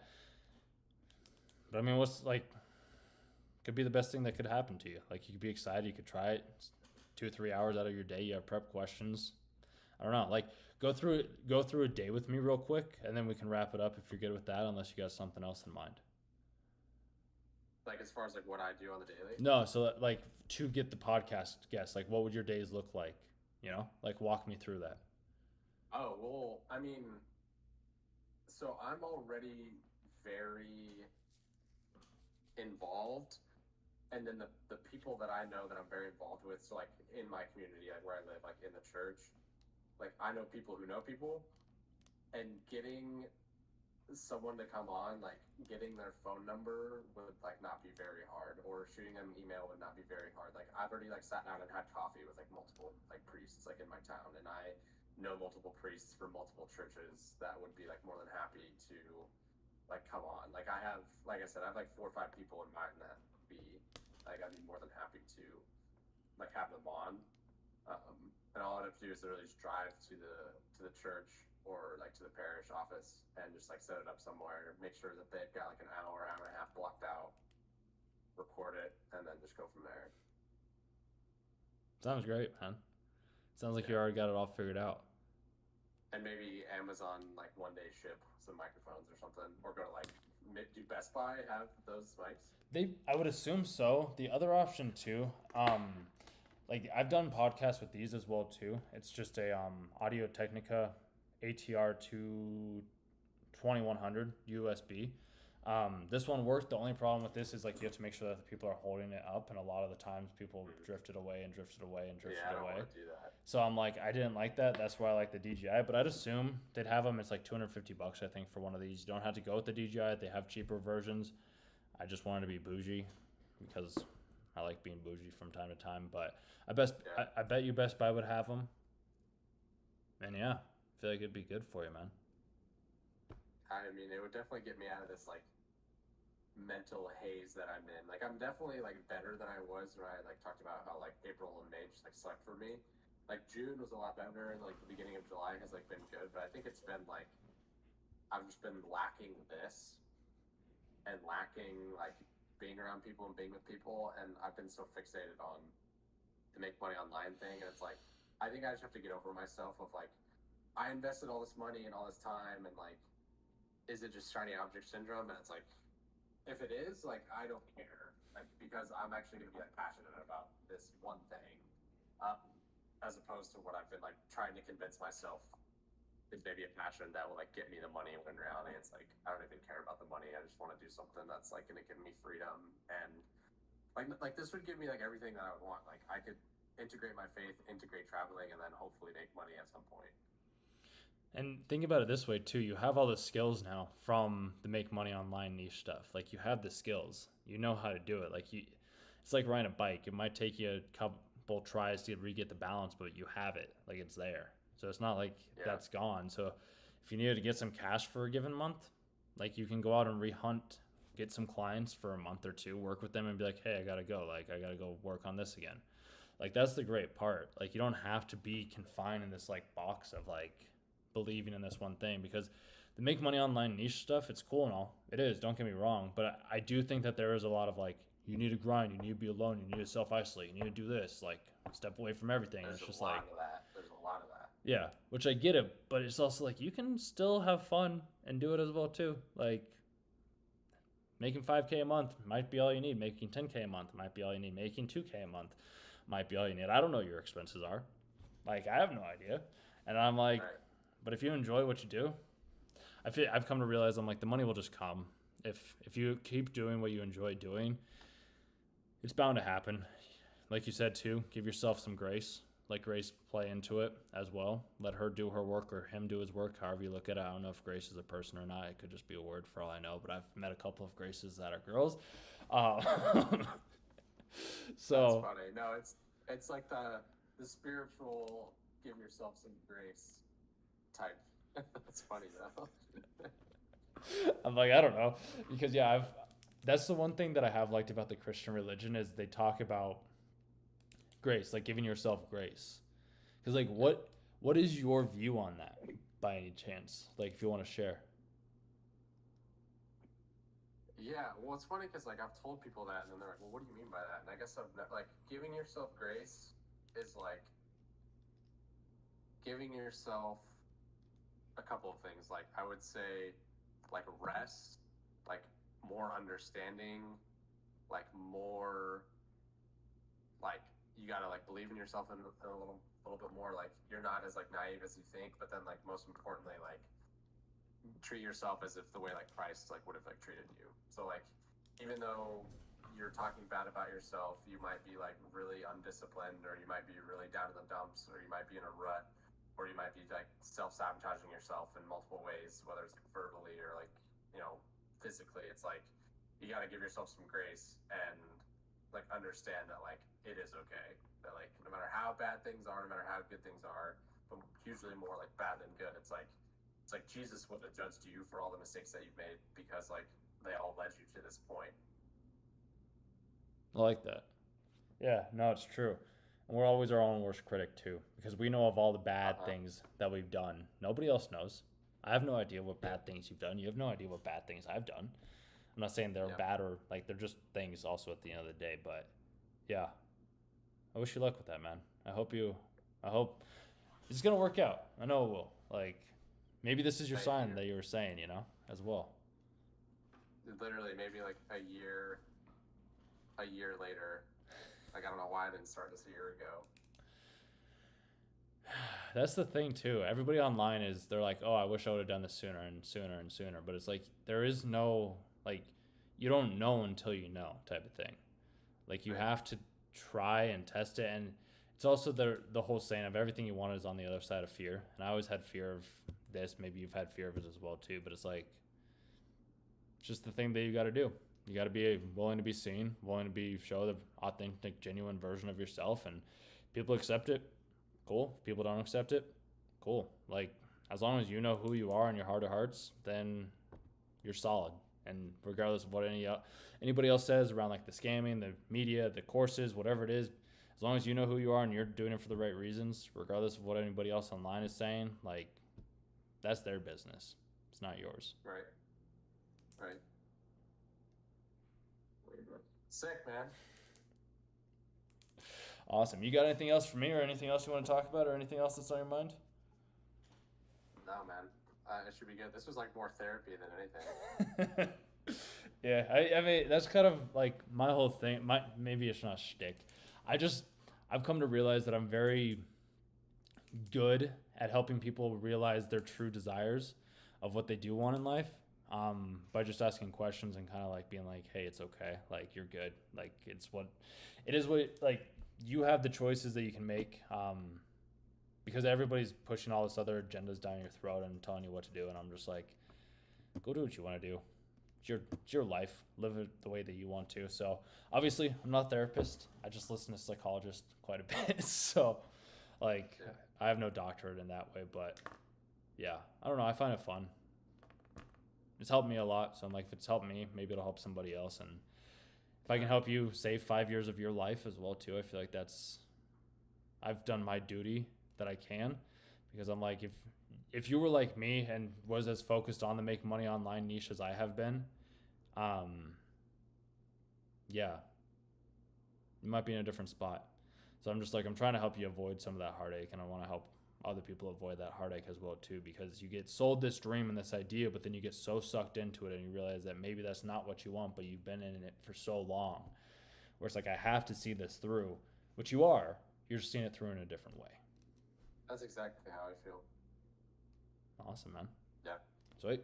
Well, hey, if you want to chat again sometime, let me know. But otherwise, hope you have a good rest of your evening, man. I appreciate that, bro. Yeah. I really do. Yeah, of course. Talk to you later, Chris. I'll see you. Alright. Later, Thanks, dude. Gales. You did it. And turn that off. Well, so that is how we do it, ladies and gentlemen. I always love getting to have conversations like that. And yeah, if you guys ever want to have a conversation with me one-on-one via live stream, whatever it is, just let me know. If you know anybody else too that wants to have a live stream or chat, lost, whatever it may be, or just genuinely curious about life, send me a DM on Discord and we'll just kind of go forward from there. But